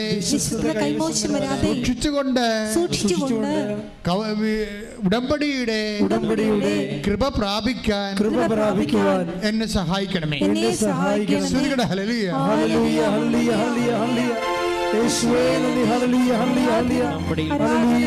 ഹല്ലേലൂയ. ജോബി ആന്റണിയെ അന്തർജ്ഞാനം എന്ന് ഞാൻ പറഞ്ഞില്ല, ആന്തരികമായ ജ്ഞാനം, ദൈവത്തിൻ്റെ അറിവ് കടന്നു വരുന്ന ഒരു മേഖലയാണ്. ഓരോരോ സമയത്തും എന്താണ് ചെയ്യേണ്ടതെന്ന് ദൈവം ഇങ്ങനെ മുഖത്ത് നോക്കി ഉപദേശിച്ചുകൊണ്ടിരിക്കും. അതുകൊണ്ടാണ് ഇവളോട് പറഞ്ഞത്, ഇവളിങ്ങനെ രാത്രി ഡെങ്കു വന്ന് ഡെലീരിയമായി കിടക്കുമ്പോൾ പറയും, അമ്മേ ഇപ്പം എല്ലാവരും കിടപ്പായിപ്പോയി, ഞാനും കിടപ്പായി, എനിക്ക് ഒരു വാപ്പിള പോലും മേടിച്ച് തരാൻ കാശുമില്ല, പോയി വാങ്ങിത്തരാൻ ആളുമില്ല, ഞാനിങ്ങനെ കിടന്ന് തരും, അമ്മ എന്താണ് പറയണത്? അപ്പം അമ്മ പറഞ്ഞ സംഭവം എന്താണെന്ന് പോലും ഇവിടെ അറിയാതെ രാവിലെ എഴുന്നേറ്റ് വരികയാണ്, നല്ല സൗഖ്യപ്പെട്ട് വരികയാണ്. ഇതെന്താ പ്രോബ്ലം എന്ന് വെച്ച് കഴിഞ്ഞാൽ, ഈ വഴികളിൽ ഇപ്പം ഈ ജോബി ആൻ്റണി ചെയ്യണത് എന്താണ്? ജോബി ആൻ്റണി ഈ പ്രത്യേക സാഹചര്യത്തിൽ ഇതൊരു കേസ് സ്റ്റഡിയാണ്, കേസ് ഡയറിയാണ്. ഈ കേസ് ഡയറിയിൽ ഈ ഉടമ്പടി എന്ന് പറയുന്ന ഈ ഉടമ്പടി കാൻഡിഡേറ്റ് എന്താണ് ചെയ്യണത്? അവളിങ്ങനെ തകർന്ന് തരിപ്പണമായി കഴിയുമ്പോഴും അവരിൽ ആസന്ന മരണമായി കിടന്ന സംഭവത്തെ അവർ ഊതിക്കത്തിക്കും. ബൈബിൾ നിർദ്ദേശിക്കുന്ന ഒരു ടെക്നിക്കാണത്. അണയാൻ പോണ വിളക്ക് ആളിക്കത്തുമെന്ന് പറഞ്ഞ പോലെ ആളിക്കത്തിക്കാൻ പറയും. നിന്നിൽ ആസന്ന മരണമായതിനെ ആളിക്കത്തിക്കാൻ പറയും. ഇവളിൽ ആസന്ന മരണമായത് എന്താണ്? വിശ്വാസമാണ്. കാര്യം എന്താണ്? ഇവക്ക് തന്നെ ഡെങ്കുവായി, ഇവക്ക് വന്ന് പുറത്ത് പോയി ഇത്തിരി ഭക്ഷണം മേടിക്കാൻ കാശുമില്ല, അത് മേടിച്ചു കൊടുക്കാൻ ആളുമില്ലാത്ത രീതിയിൽ ഇവൾ സീറോ ആകുമ്പോഴും ഇവളിൽ ആസന്ന മരണമായതിനെ ഇവൾ ആളിക്കത്തിക്കുന്നുണ്ട്. എന്താണത്? അവളുടെ വിശ്വാസമാണത്. മനസ്സിലായില്ലേ? അത് വിശ്വാസം വിട്ട് കളിക്കാൻ അവൾ തയ്യാറല്ല. തീർന്നു എന്ന് പറയുമ്പോഴും ആ ഉടമ്പടിയിൽ ദൈവത്തോട് ചെയ്ത വിശ്വാസം വിട്ട് കളിക്കാൻ അവൾ തയ്യാറല്ല. അതുകൊണ്ടാണ് വെളിപാടിൻ്റെ പുസ്തകം പറയണത്. വെളിപാടിൻ്റെ പുസ്തകം എടുത്ത് 3:2 ശ്രുതികടെ ഹല്ലേലൂയ. വെളിപാടിൻ്റെ പുസ്തകം 3-ാം അധ്യായം 2-ാമത്തെ വാക്യം. ഉണരുക, നിന്നിൽ ആസന്ന മരണമായി അവശേഷിക്കുന്നതിനെ ഉത്തേജിപ്പിക്കുക. Praise the lord. ഇത് നമ്മുടെ ഒരു ഫോർമുലയാണ്. ഉടമ്പടി ഇരിക്കുന്ന ആൾക്കാർ ശ്രദ്ധിക്കേണ്ടതാണ്. എന്തെങ്കിലും തട്ടുകേട് പറ്റി ഡൗൺ ആയി കഴിഞ്ഞാൽ എന്ത് ചെയ്യണം? നമ്മളവിടെ കിടന്നപടി കിടക്കരുത്. എന്ത് ചെയ്യണം? ഉണരുക. പറഞ്ഞ് ഉണരുക, നിന്നിൽ ആസന്ന മരണമായ എന്താകാം അത്? അത് ചിലപ്പോൾ ആസന്ന മരണമായതിനെ എന്നാ പറഞ്ഞിട്ടുള്ളത്. അതെന്തുമാകാം? അത് വിശ്വാസമാകാം, ദൈവസ്നേഹമാകാം, ഇനി ഉടമ്പടി തന്നെയാകാം. ചില ഉടമ്പടി എടുത്തിട്ട് ആ പ്രത്യക്ഷയുടെ പ്രാർത്ഥന ചൊല്ലി മാത്രം ഉടമ്പടിയിൽ ഇരിക്കുന്ന ആൾക്കാരില്ലേ? ചെറിയ ഉടമ്പടി എടുക്കും, അവരെന്ത് ചെയ്യും? നമ്മുടെ അസ്ഥിയായിട്ട് കൊള്ളാത്ത പണിയൊക്കെ ചെയ്യും. അസ്ഥിയായിട്ട് കൊള്ളാത്ത എന്താണ്? ആ തേനെടുത്ത് കുടിക്കും. ഉടമ്പടി തേനില്ലേ? ഒന്നുമില്ലെങ്കിൽ ഇല്ലാത്ത തേനും മധുരമായതിന് വലിച്ചു കുടിച്ചുകൊണ്ട് അവിടെ ഇരിക്കും. എന്നിട്ട് 2 പ്രത്യക്ഷ പ്രാർത്ഥന, 2 കവള പ്രത്യക്ഷ പ്രാർത്ഥന അടിച്ചുകൊണ്ടിരിക്കും. ഇതൊന്നും ഉടമ്പടി വിഹിതമല്ല. കർത്താവ് എന്താ പറഞ്ഞിരിക്കുന്നത്? 3:2 തിരിച്ചു വായിച്ച്, നിൻ്റെ പ്രവൃത്തികൾ വായിച്ച് 3:2 വായിച്ച് താഴേക്ക് വായിച്ച്. എന്തെന്നാൽ എന്റെ ദൈവത്തിന്റെ മുൻപിൽ നിന്റെ പ്രവൃത്തികൾ പൂർണ്ണമായും നിർവഹിക്കപ്പെട്ടതായി ഞാൻ കാണുന്നില്ല. കുറെ അണ്ണന്മാരുടെ പത്രം ഇപ്പോഴും അലമാരയുടെ തിരിപ്പില്ലേ? അതാണ് ഈ പറയണത്. മനസ്സിലായില്ലേ? കുറേ അണ്ണന്മാർ പത്രം കൊണ്ടുപോയി പള്ളിയുടെ വാതിക്കിട്ട്. ഞാൻ ഇന്ന് കഴിഞ്ഞ ദിവസം എനിക്ക് മാന്നാർ പോകേണ്ട ഒരു ആവശ്യമുണ്ടായിരുന്നു. അപ്പോൾ അവിടുത്തെ കുറച്ച് തീർത്ഥാടന പള്ളികളിലൊക്കെ പോയപ്പോൾ എല്ലാ പള്ളിയുടെ വാതിക്കലും കൃപാസന പത്രം ഇരിപ്പുണ്ട്. ആരുടെ മടിച്ചുകൾ കൊണ്ടുവന്ന് ഇട്ടും പോയതാണ്. എന്നിട്ട് അവിടെ നിന്ന് പെറുക്കി വേറെ ചില ആൾക്കാർ പെറുക്കിയെടുത്ത് ആൾക്കാർക്ക് കൊടുക്കുന്നുണ്ട്. നോക്കിയേ, നിന്റെ പ്രവൃത്തികൾ വായിച്ചേ. എന്റെ ദൈവത്തിന്റെ മുൻപിൽ നിന്റെ പ്രവൃത്തികൾ പൂർണ്ണമായും നിർവഹിക്കപ്പെട്ടതായി ഞാൻ കാണുന്നില്ല. ദൈവം നോക്കണ കാര്യമാണ്, അല്ലാതെ കാണുന്നില്ലെന്ന് പറഞ്ഞ കാര്യം എന്താ? ദൈവം നിങ്ങളുടെ പ്രവൃത്തികളെ നോക്കുന്നുണ്ടെന്ന് അതിൻ്റെ അർത്ഥം. അത് പൂർണ്ണമായി നിർവഹിച്ച് കാണുവേ. വല്ലതൊക്കെ ചിലക്ക് ദൈവത്തിൻ്റെ കണ്ണിൽ പോയിടാൻ വേണ്ടി എന്തെങ്കിലുമൊക്കെ ചെയ്ത് കാണും. പൂർണ്ണമെന്ന ദൈവം പറഞ്ഞിരിക്കണത്. എന്താ പറയണത്? ദൈവത്തിൻ്റെ മുമ്പിൽ ദൈവത്തിൻ്റെ മുമ്പിൽ നിന്റെ പ്രവൃത്തികൾ പൂർണ്ണമായും നിർവഹിക്കപ്പെട്ടതായി ഞാൻ കാണുന്നില്ല. ഉടമ്പടി പുതുക്കാൻ വന്നവർ ഇത് കൃത്യമായിട്ട് കേൾക്കണം. ഇത് ഉടമ്പടി പുതുക്കാൻ വേണ്ടി വന്നിരിക്കുന്ന 90% ആൾക്കാരോടും ദൈവം പറഞ്ഞ ഇതാണ്. എന്താണ്? ദൈവത്തിൻ്റെ മുമ്പിലെ നിന്റെ പ്രവൃത്തികൾ പൂർണ്ണമായി നിർവഹിക്കപ്പെട്ടതായി ഞാൻ കാണുന്നില്ല. കാണുന്നില്ലെന്ന് പറഞ്ഞതിൻ്റെ അർത്ഥം എന്താണ്? ഞാനത് നോക്കിക്കൊണ്ടിരിക്കുകയാണ് എൻ്റെ അർത്ഥം. നിന്റെ പ്രവൃത്തികളെ ഞാൻ നോക്കിക്കൊണ്ടിരിക്കുകയാണ്. അത് നിർവഹിക്കപ്പെടുന്നുണ്ട്, അക്കാര്യം വേണ്ടിയൊക്കെ ഓക്കാരിക്കുന്നുണ്ട്. പക്ഷെ അത് പൂർണ്ണമായി സത്യസന്ധമായി അത് ചെയ്യണമല്ലോ, ഉടമ്പടി എടുത്തതല്ലേ എന്ന് വിചാരിച്ചുകൊണ്ട് എന്തെങ്കിലും കാട്ടിക്കൂട്ടി ഒപ്പിച്ചുണ്ടാക്കുന്ന രീതിയിലുള്ള ഒരു ഉഡായിപ്പ് പരിപാടിയാണ് നിൻ്റെ പ്രവൃത്തിയിലുള്ളത്. അതുകൊണ്ടാണ് പറയണത് നിൻ്റെ പ്രവൃത്തികൾ. പറഞ്ഞേ, നിന്റെ പ്രവൃത്തികൾ ദൈവത്തിന്റെ തിരുസന്നിധിയിൽ പൂർണ്ണമായി നിർവഹിക്കുന്നതായി ഞാൻ കാണുന്നില്ല. കർത്താവേ, പ്രവൃത്തികള് അങ്ങയുടെ തിരുസന്നിധിയിൽ പൂർണ്ണമായി നിർവഹിക്കാൻ എനിക്ക് പ്രത്യേക അഭിഷേകം നൽകണം. ശ്രുതികടെ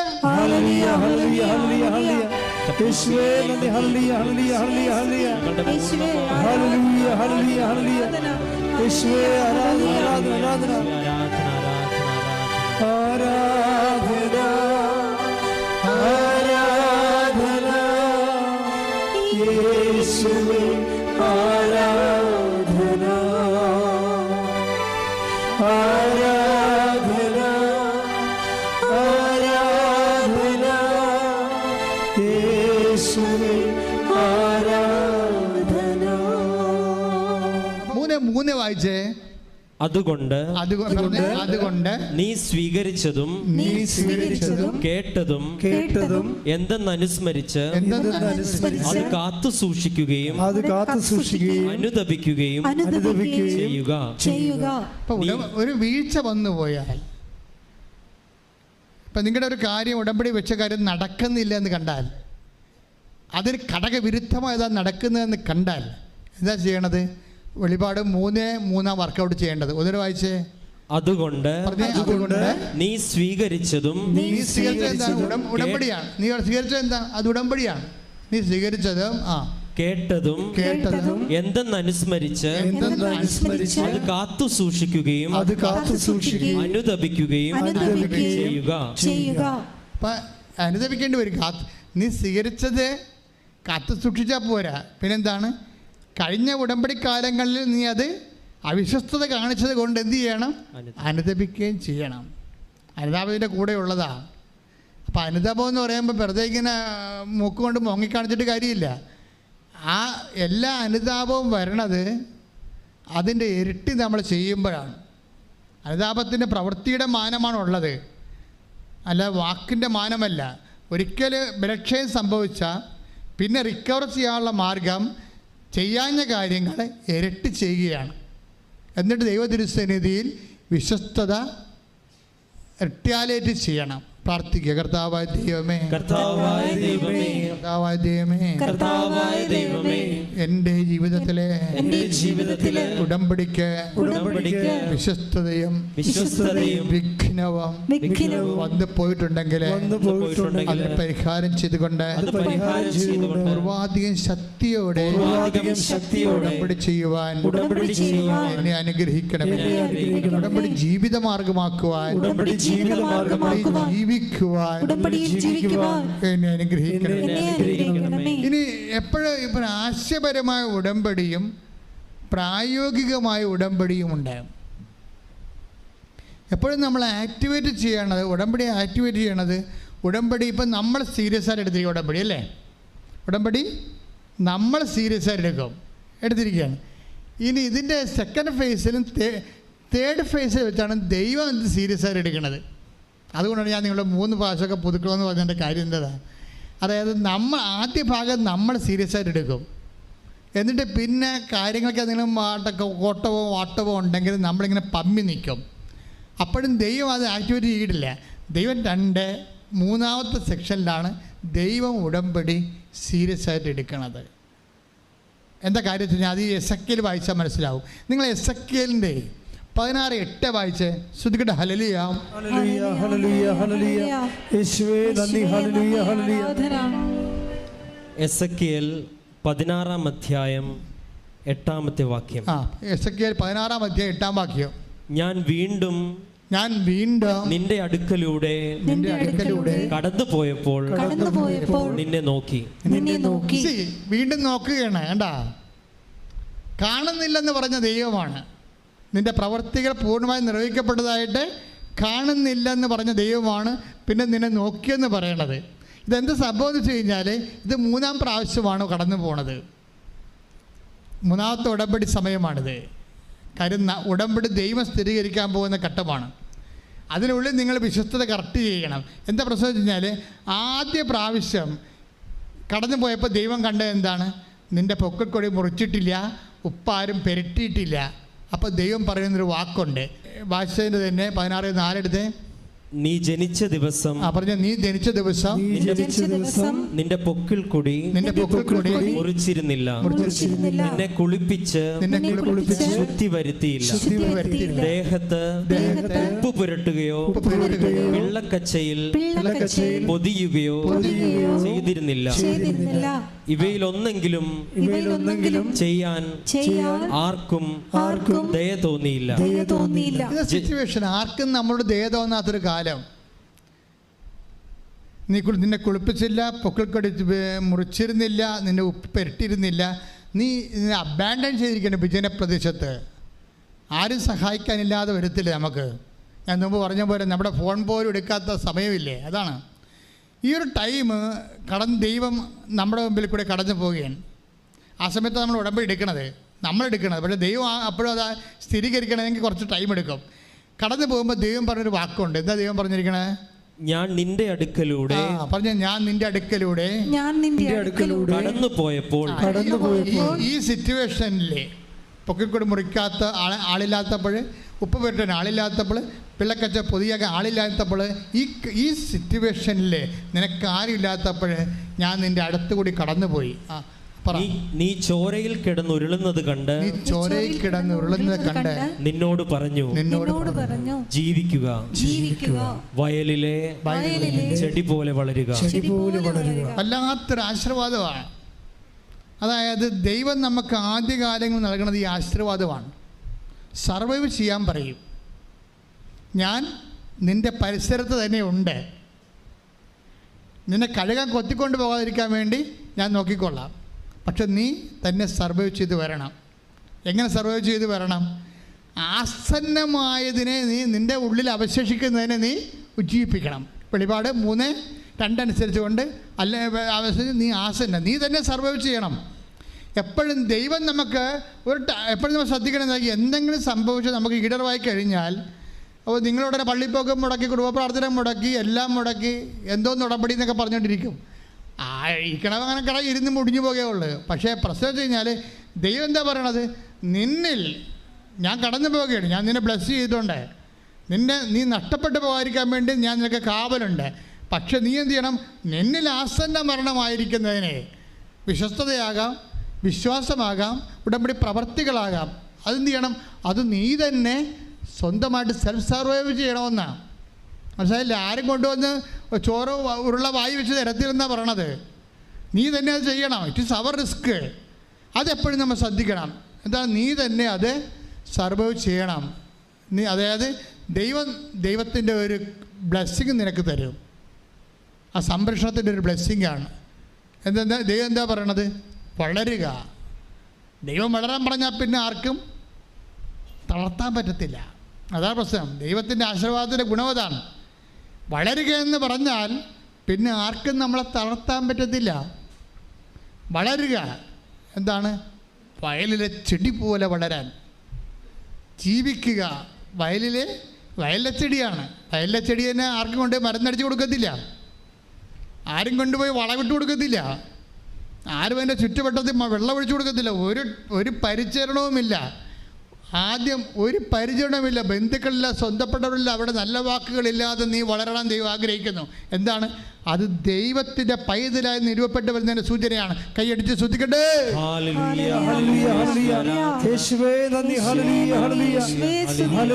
നമ്മുടെ ആധ്യാത്മിക ജീവിതത്തിലും ഉടമ്പടി ജീവിതത്തിൻ്റെ ഒരു അനുഭവ പരിച്ഛേദമാണിത്. ശരിക്കും ഈ സിറ്റുവേഷനിലൂടെ എല്ലാം വിശ്വസ്തനായ സത്യസന്ധയായ ഉടമ്പടി ദൈവ പൈതൽ കടന്നു പോകും. കാര്യം എന്താണ്? ദൈവം നമുക്കൊരു ആശീർവാദം നൽകുകയാണ്. ദൈവം ആശീർവാദം നൽകിയാൽ എന്ത് സംഭവിക്കും? ജീവിക്കുക. എന്താ പറയുക? ജീവിക്കുക എന്ന് വെച്ചതിൻ്റെ അർത്ഥം നിന്നെ ആരും കൊല്ലുകയില്ലെന്ന്. മനസ്സിലായില്ലേ? കടമോ രോഗമോ നിന്നെ കൊല്ലത്തില്ല. കാര്യം എന്താണ്? ജീവിക്കാനുള്ള ആശീർവാദം ഞാൻ നിനക്ക് തന്നിരിക്കുന്നു. കൈയടിച്ച് ശ്രദ്ധിക്കട്ടെ. എന്താണ് എന്താ കേട്ടാം? എസ്.കെ 16:4 എന്താണ്? ജീവിക്കുക. കടമായാലും രോഗമായാലും ജീവിക്കുക. എന്താണ്? വയലിലെ ചെടി പോലെ വളരുക. ആരുടെയും പരിചരണം പ്രതീക്ഷിക്കാതെ എൻ്റെ മാത്രം ആശീർവാദത്തിൻ്റെ തണലിൽ നീ വളരുക. ദൈവവേദന കൈയടിക്കട്ടെ. ത്തിൻ്റെ ശ്രദ്ധയിൽ നിങ്ങൾ പ്രാർത്ഥിക്കുമ്പോൾ ആന്തരിക അഭിഷേകത്തിന് വേണ്ടി പ്രത്യേകം പ്രാർത്ഥിക്കേണ്ടതാണ്. ഇപ്പം നമ്മുടെ വിഷയം എന്താണ്? ദൈവം ജീവിക്കുക എന്ന് പറഞ്ഞിട്ടുണ്ട്. അതിൻ്റെ അർത്ഥം എന്താണ്? നിന്നെ ആരും കൊല്ലത്തില്ല, കടമായാലും ജപ്തിയായാലും നീ നശിക്കത്തില്ല. കൈയടിച്ച് ശ്രദ്ധിക്കട്ടെ. രണ്ടാം ഘട്ടം നമുക്ക് വായിക്കാം. രണ്ടാം ഘട്ടം എസെക്കിയേൽ 16:4 ഒന്നാം ഘട്ടം.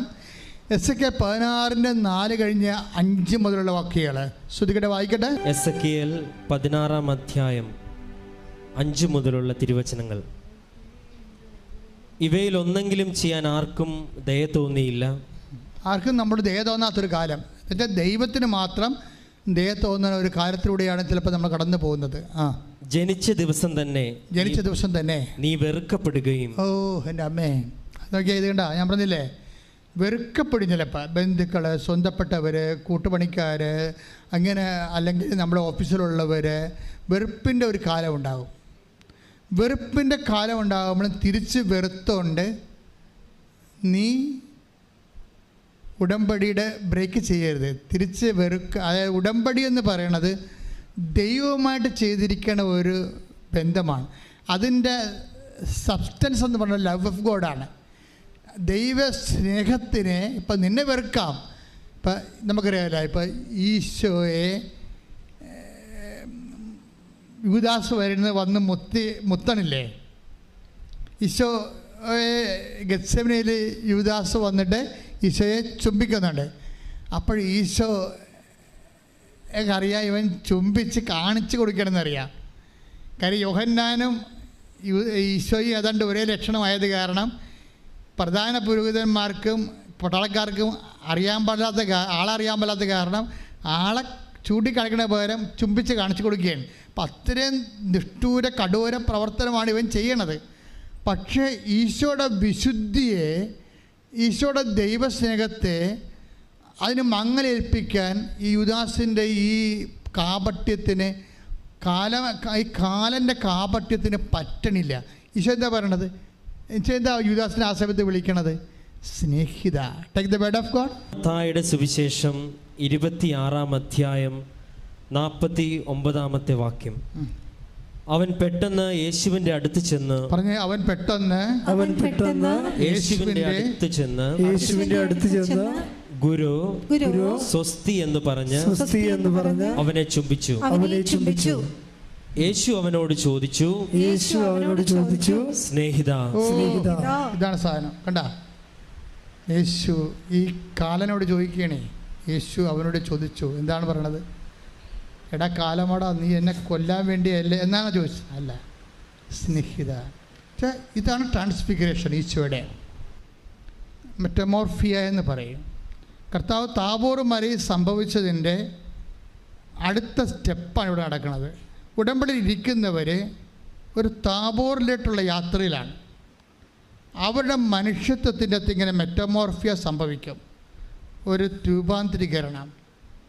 തന്നെ കൊല്ലാൻ വേണ്ടി വന്ന കാലിനെ സ്നേഹിത എന്ന് വിളിച്ചുകൊണ്ട് വിശുദ്ധിയുടെ കൊടിമുറി കേഴുന്ന കർത്താവിൻ്റെ തനി താബോറാണിത് രൂപാന്തരീകരണം സംഭവിക്കുന്നത്. എന്താ കാര്യത്തിൽ വിശുദ്ധിയാണ് ഇവിടെ വരുന്നത്. കാര്യം ഹെബ്രായ ലേഖനം ഇവിടുത്തെ വിദ്വേഷത്തിൻ്റെ വേര്. ഹെബ്രായർ 12:15. ഹെബ്രായർക്ക് എഴുതിയ ലേഖനം 12 തിരുവചനം. ദൈവകൃപ ആർക്കും നഷ്ടപ്പെടാതിരിക്കുവാൻ ശ്രദ്ധിക്കുവിൻ. കണ്ടാ, ഈശോ വളരെ ശ്രദ്ധിക്കുന്നുണ്ട് അവിടെ. യൂദാസ് ചുംബിക്കുമ്പോഴും തൻ്റെ കൃപ നഷ്ടപ്പെട്ടു പോകാതിരിക്കാൻ വേണ്ടി ഈശോ ശ്രദ്ധിക്കുന്നുണ്ട്. മനസ്സിലായില്ല? അത് നിങ്ങൾ ശ്രദ്ധിക്കണം, ഞാനും ശ്രദ്ധിക്കണം. യൂദാസും പിലാത്തോസും ഒക്കെ നമ്മുടെ ചുറ്റും എപ്പോഴും ഉണ്ടാകും. പക്ഷേ ദൈവം ശ്രദ്ധിക്കണത് എന്താണ്? കൃപ നഷ്ടപ്പെട്ടു പോകാതിരിക്കാൻ. അപ്പോൾ അതാണ് ഹെബ്രായർ 12:15. ഒന്ന് വായിച്ചേ. ദൈവകൃപ ആർക്കും നഷ്ടപ്പെടാതിരിക്കുവാൻ ശ്രദ്ധിക്കുവിൻ. വിദ്വേഷത്തിന്റെ വേര് വളർന്ന് ഉപദ്രവം ചെയ്യാതിരിക്കുവാൻ സൂക്ഷിക്കുവിൻ. ഈശോ സൂക്ഷിക്കുകയാണ് വിദ്വേഷം. കാര്യം ഇവനോട് ആർക്കാലും വിദ്വേഷം തോന്നുമില്ല. അപ്പം നിങ്ങൾ എപ്പോഴും ശ്രദ്ധിക്കണം. നിങ്ങൾ അതിർത്തി തർക്കമുള്ള ആൾക്കാരുണ്ടാകും, നിങ്ങളുടെ പ്രൊമോഷൻ പിടിച്ചു വച്ചിരിക്കുന്ന ആൾക്കാരുണ്ടാകും, അതുപോലെ തന്നെ നിങ്ങൾക്ക് കൊട്ടേഷൻ കൊടുത്തിരിക്കുന്ന ആൾക്കാരുണ്ടാകും, നിങ്ങളുടെ ഈ തകർച്ച കാണാൻ ആഗ്രഹിക്കുന്നുണ്ടാകും. പക്ഷെ നിങ്ങൾ ശ്രദ്ധിക്കേണ്ടത് എന്താണ്? വിദ്വേഷത്തിൻ്റെ വേര് വളർന്ന് അശുദ്ധരാകാതിരിക്കാൻ ശ്രദ്ധിക്കുവേൻ. പിന്നെ ആദ്യം ശ്രദ്ധിക്കേണ്ടത് എന്താണ്? ദൈവകൃപ ആർക്കും നഷ്ടപ്പെടാതിരിക്കാൻ സൂക്ഷിക്കുവേൻ. ഇത്തരം കാര്യങ്ങൾ ഉടമ്പടിയിലൂടെ പോകുമ്പോൾ ഒരു താബോർ നമ്മളിൽ സംഭവിക്കുകയാണ്. എന്താണ്? ഒരു രൂപാന്തരീകരണം. ആ രൂപാന്തരീകരണം സംഭവിക്കണമെങ്കിൽ ഇതുപോലുള്ള ഏജൻറ്റുകൾ ഉണ്ടാകണം. യൂദാസ്, പീലാത്തോസ്, അങ്ങനെ കുറേ ഏജൻറ്റുകളില്ലേ? അവരെ നമ്മുടെ ശത്രുക്കളെ കൃപയുടെ ഏജൻ്റായിട്ട് കണ്ടാൽ മതി. മനസ്സിലായി? Your enemies and opposite counter part are only the promoters and agents of your grace. കൈയടിച്ച് എൻ്റെ ദൈവവേദനയിലെ ഉടമ്പടിയുടെ ആത്മാവെന്ന് പറഞ്ഞാൽ എന്താണ്? അത് ക്രിസ്തുവാണ്. ഈ ക്രിസ്തുവിനെ ഈ ഉടമ്പടിയിലൂടെ കണ്ടെത്താൻ കഴിഞ്ഞാൽ ഉടമ്പടി പൂർണ്ണമായി. അത് നിത്യത വരെയാണ് അതിൻ്റെ നിയോഗഫലങ്ങൾ നിലനിൽക്കുന്നത്. അതെന്താ ഇങ്ങനെ പറയാൻ കാരണം എന്ന് വെച്ച് കഴിഞ്ഞാൽ, ഇപ്പോൾ തന്നെ നോക്കിയേ, ഇപ്പോൾ യൂദാസിനെയും കവർ ചെയ്ത് ഈശോ വളർന്നിരിക്കുകയാണ്. അവൻ വിദ്വേഷത്തിൻ്റെ വേര് വളരാൻ അനുവദിച്ചില്ല, ആ വിശുദ്ധി നഷ്ടപ്പെടാൻ അനുവദിച്ചില്ല.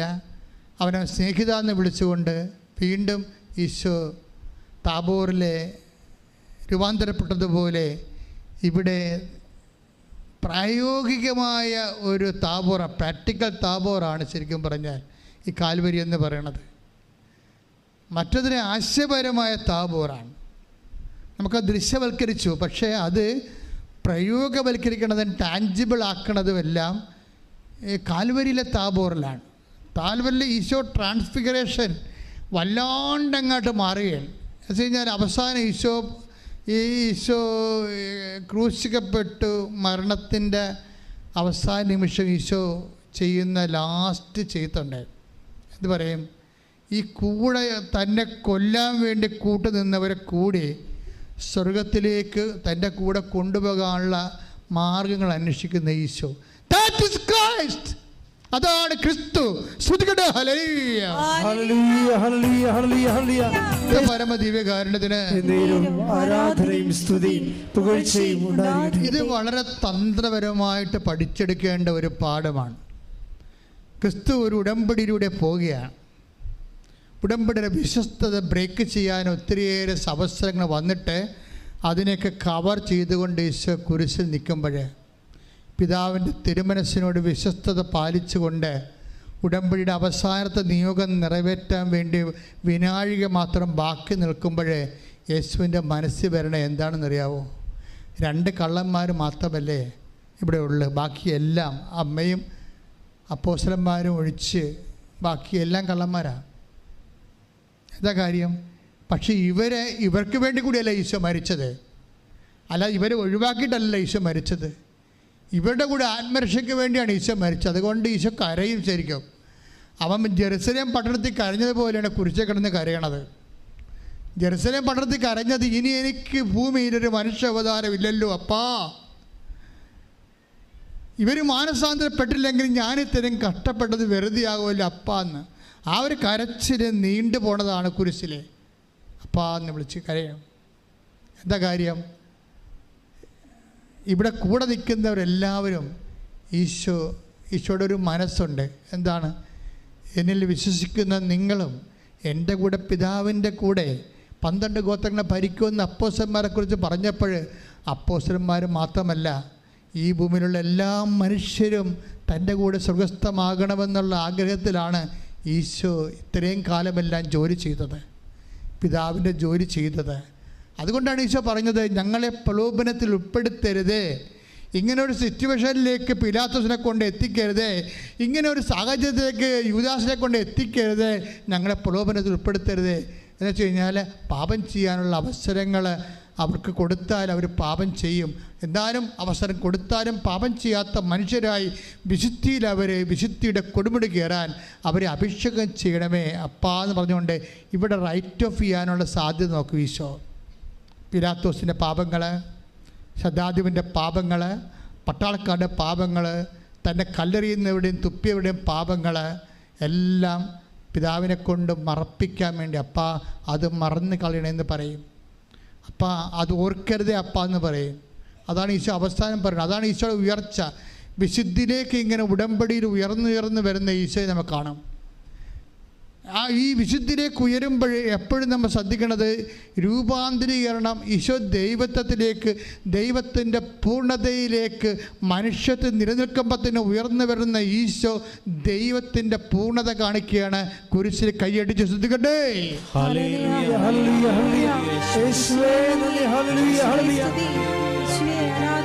ബന്ധുക്കളും അതുകൊണ്ടാണ് ഈശോ പറയണത്, പിതാവേ, എൻ്റെ അവസാനം 23:34 യേശു പറഞ്ഞു പിതാവേ, അവരോട് ക്ഷമിക്കണമേ, അവർ ചെയ്യുന്നത് എന്തെന്ന് അവർ അറിയുന്നില്ല. അവസാനത്തെ രൂപാന്തരീകരണമാണിത്.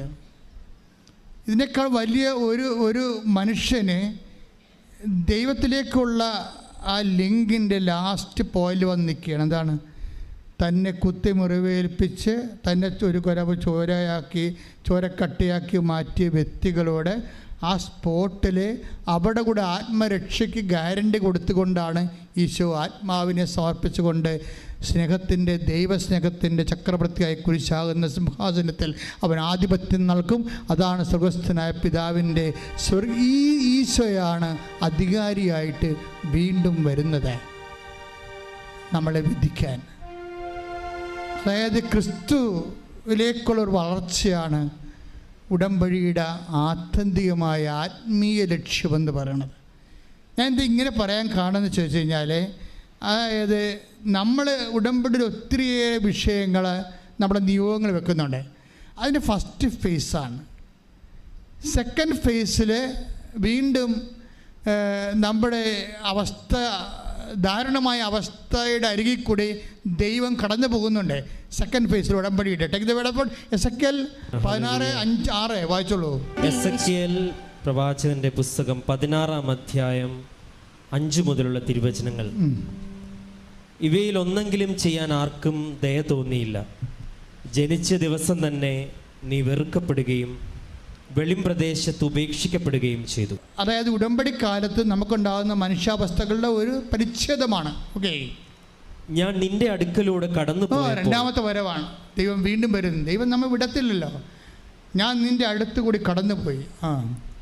നീ ചോരയിൽ കിടന്നുരുളുന്നത് കണ്ട് നിന്നോട് പറഞ്ഞു, ജീവിക്കുക, വയലിലെ ചെടി പോലെ വളരുക.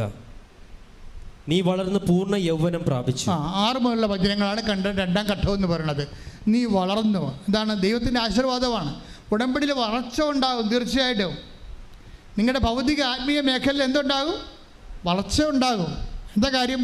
ദൈവമാണ് ഉടമ്പടിയുടെ അറ്റത്ത് നിൽക്കുന്ന ആള്. ഇത് ബയലാറ്ററൽ എഗ്രിമെൻ്റാണ്, ഉഭയകക്ഷിയാണ്. ഒരു കക്ഷി മാത്രമാണ് നീ, ഒരു കക്ഷി നിൻ്റെ ദൈവമാണ്. അതുകൊണ്ട് എന്താണ്, നിനക്ക് ജോലിയിലായാലും വീട്ടിലായാലും ആത്മീയമായാലും സാമ്പത്തികമായാലും കൃപയിലായാലും വളർച്ച ഉണ്ടാകും. കാര്യം എന്താണ്? You are under A blessing. വളരുക. എസെക്കിയേൽ 16:7 വായിക്കുന്നത്. രണ്ടാം ഘട്ടത്തിൻ്റെ ദൈവത്തിൻ്റെ വരവ്. ഈ രണ്ടാമത്തെ ഉടമ്പടി പുതുക്കലായിട്ട് കാണുവാൻ നമുക്ക് എടുക്കാം ഈ ഘട്ടത്തെ. എന്താണ്? നീ വളർന്നു, പൂർണ്ണ യൗവനം പ്രാപിച്ചു. പൂർണ്ണ ആത്മീയമായാലും ഭൗതികമായാലും പൂർണ്ണ യൗവനം പ്രാപിച്ചു. നിന്റെ മാറിടം വളർന്നു, മുടി തഴച്ചു. എങ്കിലും നീ നഗ്നയും അനാവൃതയുമായി. അപ്പം നമ്മൾ രണ്ടാം ഘട്ടത്തിലേക്ക് എത്തിയാലും കുറച്ച് പരാധീനതകൾ നമുക്ക് നിലനിൽക്കും. അപ്പം രണ്ടാം ഘട്ടം കൊണ്ട് ഇതിലാക്കാൻ നിർത്തിക്കളയല്ലോ. ദൈവം ഇതിന് ആത്മീയ വളർച്ചയായിട്ടാണ് കാണുന്നത്. നമ്മളിതൊരു ഭൗതിക വളർച്ചയായിട്ടാണ് എടുക്കുന്നത്. അതാണ് കുഴപ്പം വന്നിരിക്കുന്നത്. അതിന് ദൈവത്തിന് അത് നിസ്സാരമാണ്. ദൈവം ഉദ്ദേശിക്കുന്നത് എന്താണ്? ഇത് ആത്മീയ വളർച്ചയായിട്ടാണ് കണ്ടത്. ക്രിസ്തു കുരിശിൽ വളർന്ന് ദൈവത്വത്തിൻ്റെ പൂർണ്ണതയിലേക്ക് എത്തി മനുഷ്യത്വം അവന് മരിച്ചതുവരെ, അതിന് ട്രാൻസ്ഫിഗറേഷൻ സംഭവിക്കുന്നവരെ എന്താണ് വരെ നമ്മളിൽ ഒരു ട്രാൻസ്ഫിഗറേഷൻ സംഭവിക്കുന്നതിന് വേണ്ടി ദൈവം പല ഘട്ടങ്ങൾ നിശ്ചയിച്ച പോലെയാണ് ഇത് വായിച്ചു വരുന്നത്. എന്താണ് വായിച്ച് 8 വായിച്ചേ. ഞാൻ വീണ്ടും നിന്റെ അടുത്ത്. മൂന്നാമത്തെ പ്രാവശ്യമാണ് കടന്നു പോണത്. ഉടമ്പടിയിലെ മൂന്നാമത്തെ പ്രാവശ്യത്തെ വരവാണ്. ഞാൻ വീണ്ടും യൗവനയുക്തയായി, പക്ഷെ നിന്നെ തിരക്കാനും കല്യാണം കഴിക്കാനും കല്യാണം കഴിപ്പിക്കാനും ആരുമില്ലായിരുന്നു. അപ്പം ഞാൻ നിന്റെ 3-ാം പ്രാവശ്യം നിന്റെ അടുത്തുകൂടി കടന്നുപോയി. നിന്റെ അടുക്കലൂടെ കടന്നു പോയപ്പോൾ നിന്നെ നോക്കി. നിന്നെ നോക്കി. നിനക്ക് വിവാഹപ്രായമായെന്ന് ഞാൻ മനസ്സിലാക്കി. നിനക്ക് വിവാഹപ്രായം വെച്ചാൽ ഉടമ്പടിക്ക് കാലമായി. അപ്പോഴാണ് ദൈവം ഉടമ്പടി ചെയ്യണം. നമ്മളാണിപ്പോൾ ഉടമ്പടി ചെയ്തിരിക്കുന്നത്. ദൈവം ഈ ഉടമ്പടി ഏറ്റെടുക്കുന്നത് 3-ാം ഘട്ടത്തിലാണ്. കാര്യം ഇത് കൃത്യമാകാതെ ദൈവം ഉടമ്പടി ഏറ്റെടുക്കത്തില്ലല്ലോ. അപ്പം എല്ലാം കൊണ്ടുവന്ന് ആടെ പ്രസവിക്കണം, പശുവിനെ വിൽക്കണം, അതൊക്കെ പശുവിൻ്റെ കുത്തിക്കയറ്റി ഇട്ടും വീട്ടിൽ പോയ പോലെ പഴി നടക്കുക. ഇതിൻ്റെ ഒരു പ്രോസസ്സിംഗ് ഉണ്ട്. 3-ാം ഘട്ടമാകുമ്പോൾ ദൈവം ഈ സംഭവം ഏറ്റെടുക്കും. എന്താ ദൈവം? എന്താ? നീ ഉടമ്പടിക്ക് പക്വതയെന്ന് മനസ്സിലാക്കി, നീ യൗവനയുക്തയായി. ഉടമ്പടിക്ക് ഇപ്പോഴാണ് നീ പക്വത പ്രാപിച്ചിരിക്കണത്. അപ്പോൾ അതിൻ്റെ ഓരോ ഘട്ടങ്ങൾ വായിച്ചാൽ മതി. അപ്പോൾ എന്താ ചെയ്യണം? അപ്പം സംഭവിക്കണേ, എൻ്റെ മേലങ്കി കൊണ്ട് നിന്റെ നഗ്നത ഞാൻ മറച്ചു. എൻ്റെ മേലങ്കി കൊണ്ട് നിന്റെ നഗ്നത, അപ്പം എൻ്റെ മേലങ്കി കൊണ്ട് നഗ്നത ഞാൻ മറച്ചു. ഞാൻ നിന്നോട് സ്നേഹവാഗ്ദാനത്തോടെ ഒരു ഉടമ്പടി. വാഗ്ദാനങ്ങൾ ഇവിടെ വരണത്. ദൈവം ഇനി വാഗ്ദാനം ഇങ്ങോട്ട് തരണം ഇവിടെ വെച്ചാണ്. ഞാൻ നിന്നോട് സ്നേഹവാഗ്ദാനത്തോടെ എന്ത് ചെയ്ത്? ഒരു ഉടമ്പടി ചെയ്തു. നേരത്തെ നമ്മളെ ഉടമ്പടി ചെയ്തിരിക്കണത്. ഇപ്പം ദൈവം അത് സ്ഥിരീകരിച്ചുകൊണ്ടാണ്. അപ്പം നീ യവയുക്തമായി ഉടമ്പടി ചെയ്യാൻ, ദൈവത്തോട് ഉടമ്പടി ചെയ്യാൻ വേണ്ടി മാത്രം ആത്മീയമായി വളർന്നു കഴിഞ്ഞു എന്ന് കണ്ടാൽ ദൈവം ആ ഉടമ്പടി സ്ഥിരീകരിക്കും. പ്രാർത്ഥിക്കുക, കർത്താവേ, എൻ്റെ ജീവിതത്തിന്റെ ആത്മീയ ഘടകങ്ങളിൽ ഇതുപോലെയുള്ള വിവേചന ബുദ്ധിയോടുകൂടിയുള്ള വിശ്വാസ ജീവിത സുവിശേഷ സാക്ഷ്യയുടെ പക്വതയിലെത്തി ദൈവം തന്നെ ഉടമ്പടി സ്ഥിരീകരിക്കുവാൻ അഭിഷേകം ചെയ്യണമേ. വചനത്തിൻ്റെ അഭിഷേകത്തിലാണ് നമ്മളെ ഇപ്പോൾ ഒത്തിരിയേറെ വിടുതലും രോഗസൗഖ്യവും ജീവിത വിഷയത്തിനും ദൈവിക ഇടപെടലുണ്ടാകുന്ന സമയമാണ്. എൻ്റെ മക്കൾ ഇത്രയും മാത്രം ചെയ്താൽ മതി. അച്ഛൻ പ്രാർത്ഥിച്ച് തീരുന്നവരെ നിങ്ങളുടെ തലയിൽ കൈവച്ചുകൊണ്ട് വിശ്വാസ പ്രമാണം ചൊല്ലിക്കൊണ്ടിരിക്കണം. അപ്പോൾ നിങ്ങളുടെ ജീവിതത്തിൻ്റെ വ്യത്യസ്തങ്ങളായ വിഷയങ്ങൾ കർത്താവിനെ കാണിച്ചു തരുന്ന അനുസരിച്ചുകൊണ്ട് ഞാൻ പ്രാർത്ഥിച്ചുകൊണ്ടേയിരിക്കും. വിശ്വപ്രമാണം അറിയാൻ പാലാത്തവർ ഇടിമുഴക്കുമ്പോൾ സ്തുതിച്ചുകൊണ്ടിരിക്കണം. ശ്രദ്ധിക്കട്ടെ, വിശ്വപ്രമാണം ചൊല്ലട്ടെ. കർത്താവേ, നിൻ്റെ ഉന്നതമായ നാമത്തിന് സ്വസ്ഥം ചെയ്യുന്ന കർത്താവേ, നിൻ്റെ വിശുദ്ധ പൗരോഹിത്യത്തെ മഹത്വപ്പെടുത്തണമേ. കർത്താവേ, സഭയിലുള്ള സാന്നിധ്യം പ്രകടമാക്കണമേ. കർത്താവേ, നിന്റെ തിരുമുറപാർന്ന വലതുകര, കർത്താവേ, ആണിപ്പെടുത്താറുന്ന അത്ഭുതകരം ഓരോ മകൻ്റെ മേലും ഓരോ മകളുടെ മേലും വെക്കണമേ. കർത്താവേ, അടുപ്പിണർ പോലെ, ആഘാതം പോലെ ദൈവിക ശക്തി ഉച്ചമുതൽ ഉള്ളംകാലം വരെ എല്ലാ കൊശങ്ങളിലും പെശുകളിലും ഇടിമിന്നലെ പോലെ പ്രസരിക്കട്ടെ. യേശുവിൻ്റെ നാമത്തിൽ മാരകരോഗങ്ങൾ, യേശുവിൻ്റെ നാമത്തിൽ മാരകരോഗങ്ങൾ, യേശുവിൻ്റെ നാമത്തിൽ മാരകരോഗങ്ങൾ മാറിപ്പോകട്ടെ. ശ്രദ്ധിക്കട്ടെ, കൈയെടുക്കരുത്. എല്ലാ വെള്ളപ്പാണ്ട് രോഗങ്ങൾ, എപ്പിലെപ്സി രോഗങ്ങൾ, ഓട്ടിസം രോഗങ്ങൾ,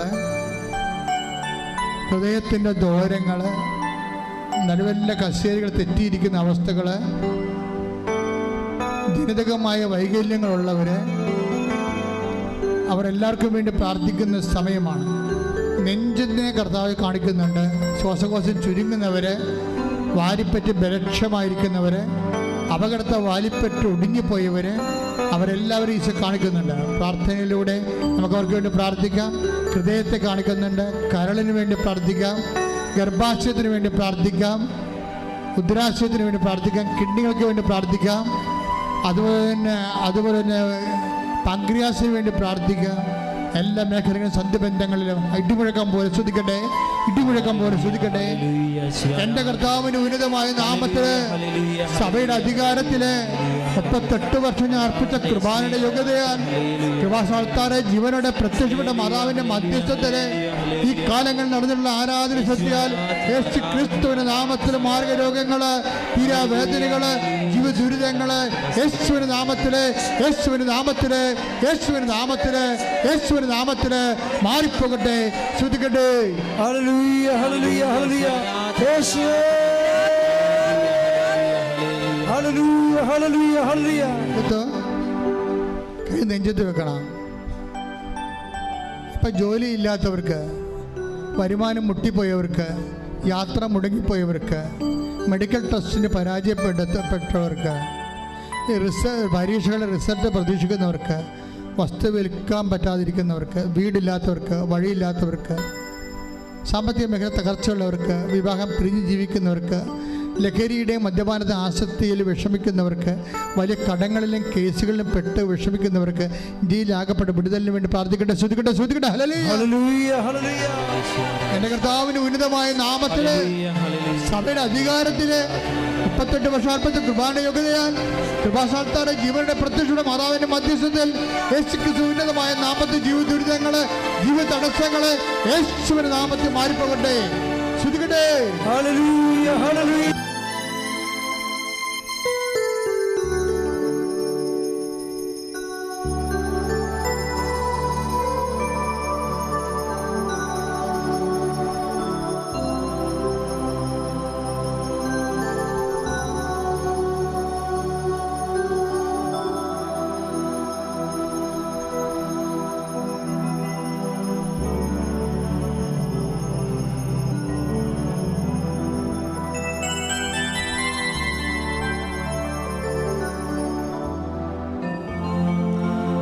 പരിശുദ്ധ പരമമാ ദിവ്യകാരുണ്യമേ,